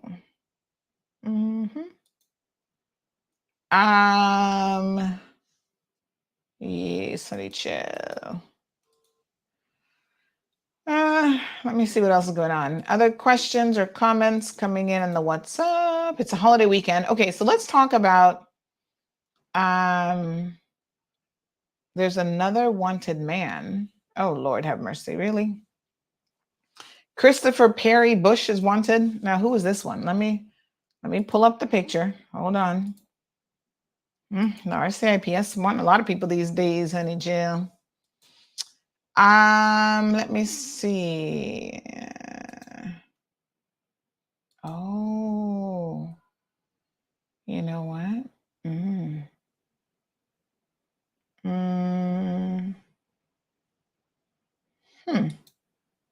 That's interesting. Okay.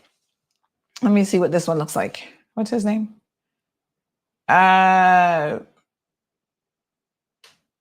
Where is that one? I don't see that one. I don't see it on their website. All right, we'll see if we can find that one for you. Anyway, if you know that wanted man, do reach out to the police. Looks like they haven't. Where is this on the website? Oh, it's not on the main page. Oh, this one, kind of handsome-ish. But he's wanted by the RCIPS. Let's see what they want this one for. So they're investigating the whereabouts of 32-year-old Christopher Perry Bush of Buddentown, who is wanted by the police. He's also a client of the electronic monitoring system. He destroyed and removed this monitoring device while on police bail for a firearm-related offense. He is to be treated as dangerous and violent and dangerous and should not be approached. So this makes me wonder, is it a situation where Mr. Bush and Mr. what's the other one's name? Ebanks might be together? You think? Interesting. Let me pull up his photo and you guys can have a look at him. Oh my goodness, there are people. There he is. So the authorities want him as well. My goodness. Lord Jesus, take the wheel. Well, firearm-related offenses is certainly nothing, folks, to joke about. Very, very serious. And so I would invite you, again, if you know the whereabouts of these individuals, to have them come forward, because the police will undoubtedly find them. And sometimes what ends up happening is when the police finds them, it doesn't end well. We've seen that happen here before. It's best to just hand yourself in. Family members, you might know where Mr. Bush is today. Please encourage him to do the right thing and to turn himself in. Yeah. He's to be treated as violent and dangerous and should not be approached, the police said. What a hot mess. Okay, sir. Miss Sue is asking, what about the explosion? We did go over this, I think, on, was it Tuesday show? So the police claim that they're bringing in some UK expert. They did make a statement that there was nothing suspicious about the explosion. And I think what they mean by that, sometimes they use the most bizarre terminology, but I think what they mean by that is that there's no criminal element to it. I understand that they were reviewing the very, what do you call it? They were reviewing the very text messages, WhatsApp messages from this guy. It is a bizarre situation. Miss Sue, go back and watch Monday's show. I think we went about it. Oh, I can show you the ring camera video that we got of the explosion. So this is a house in the vicinity. Have a look at this, folks. This is shocking. Caught the explosion as it happened. As you can see, it blew out this person's window, the ceiling on the roof. All the debris came into their Can't yard. answer the door right now, but if you'd like to leave a message, you can do it now. Oh my God. Even the ring camera was confused. Can't answer the door right now. It thought the explosion was like a knock on the door. So crazy. Oh my God. Can't answer the door right now, but if you'd like to leave a message, you can do it now. Imagine. Yes, sir. Oh my God. Really? So yeah, so the footage continues to be shown on screen. And I mean, this was shocking. You know what I found so shocking is how quickly the man came out of the house as well. He must have jumped up. I mean, my God. No, sir. So we posted this video on social media. Look at the smoke. And then he starts like walking outside in the yard with his pants half blown off. Man, I tell you what, he's a lucky man. I don't know what he was cooking. I still not convinced it was no breadfruit. But anyway. Garrett says that camera leaving a message is the meme of the week. You can imagine. Whoa, this is before anybody got there, before authorities got there. What do you think was going through his head as he was walking outside and this explosion just happened? My goodness, unbelievable. He was walking outside like, whoa, okay, what was that? No, sir. I tell you, can't make this stuff up. Mr. Goodlook says, any news on the little kung fu fighter? Has she been sentenced as yet? No, but it's coming up. I actually need to double check the date because I feel like it is one day next week. Is it the 20th? Hold on now. Let's go check. Of course, he's talking about Tiffany Connolly, former title holder for the Miss Cayman pageant. Imagine she's going to go down in the history books as being the last title holder of the Miss Cayman Universe title under government's remit. That's such a shame. Oh God, I can't even.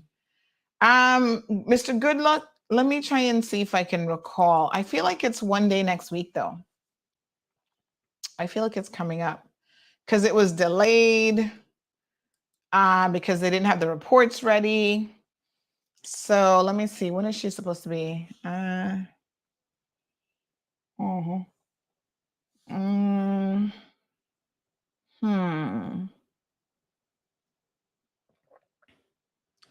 No, it was, oh gosh.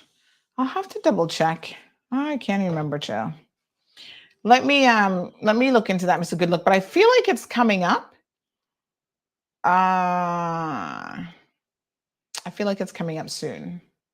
I think we posted it on Facebook, the last delay that she had, but it should be coming up soon. Yes, you are certainly most welcome. But we get the cause list. I haven't been to court in a minute because I've been so busy. Oh my gosh. But I'll double check. I'll double check the dates. It's a summary court matter. So let me check if I see the one here for the 20th. Let me just check, Mr. Goodlook, because I think it could be We have Javen Seymour having a criminal mention. That's Magistrate Gunn. Hold on now. Let me see who else is coming up next week. So next week we have traffic. Oh, sometimes looking at the traffic list is super interesting. Okay, so this one, nope, that's the same Christopher. Do we have one for Miss McFarland yet? Because she's the one who'd be sentencing her. So nothing. I think they may not have sent the entire list for the. So we have Foldats for today. He has a lot of mentions. Justin Ebanks, Delbert Smith, Dalton Robinson Jr., Kadeem Hurlston, Stephen Ebanks for theft, Justin Ebanks. Ooh, honey child, who are these people? Let me see. Yeah, I feel like it's soon come. Crystal Morgan is in court for criminal assault, whoever she is. Y'all better try and keep out of those courtrooms, honey child. All right, we'll keep an eye on it for you. I feel like it's next week, though, to be honest. There's a special domestic violence court, by the way. Enough people up in that. Common assault. Bernard Rocket, threats to kill, harassment, threats to destroy and damage property, oh, Lord. My God. Our people, they need more than Jesus, evidently. She won't be listed. That will be Chloe. Oh, well, I hope not, Miss Brenda. I hope you're right. But we'll see. But I'll get I'll see if I can get the date. But it's coming up possibly next week. All right. So thank you. Okay. All right, folks, we're going to wrap things up here. Let me just see if there's any other pressing matters. Okay, so Monday is a public holiday, so we will not be live on Monday. We'll probably play the parade for you. It depends, really. I mean, we'll play the parade. We will. We'll cue it up and play it for you. We'll be back Tuesday morning, and then beyond that, what else is there? So it's the King's first time we're celebrating the King's birthday. Yeah, you guys know how that goes. What a mess. Happy birthday to the King, I suppose. I should pay my sort of respects. So this is the first royal of his birthdays that is a public holiday, and we're celebrating. I find that normally these holiday weekends, a lot of people are away, but I think this particular weekend, not too many people are yet celebrated now, but I think his birthday is actually in November, as Alejandro said. Not too many people are, going away this weekend. I don't know. I find like the flights are still open to Miami. Might be a few seats, so of course it's going to be expensive tickets, but RD Limited says that if you break down the results by nationality, it would show that Caymanian children did worse. Are we talking about the exam results? I hope y'all paying attention.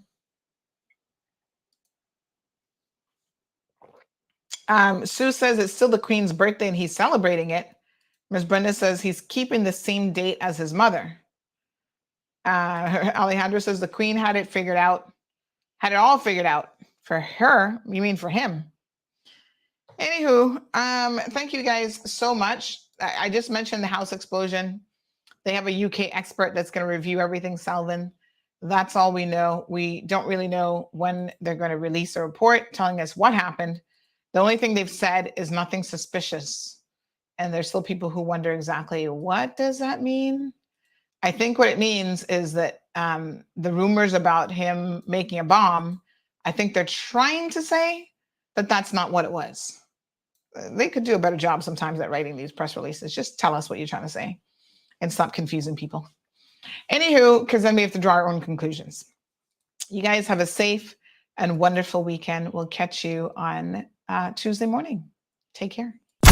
Thank you for tuning in to another episode of The Cold Hard Truth on Bobo 89.1 FM.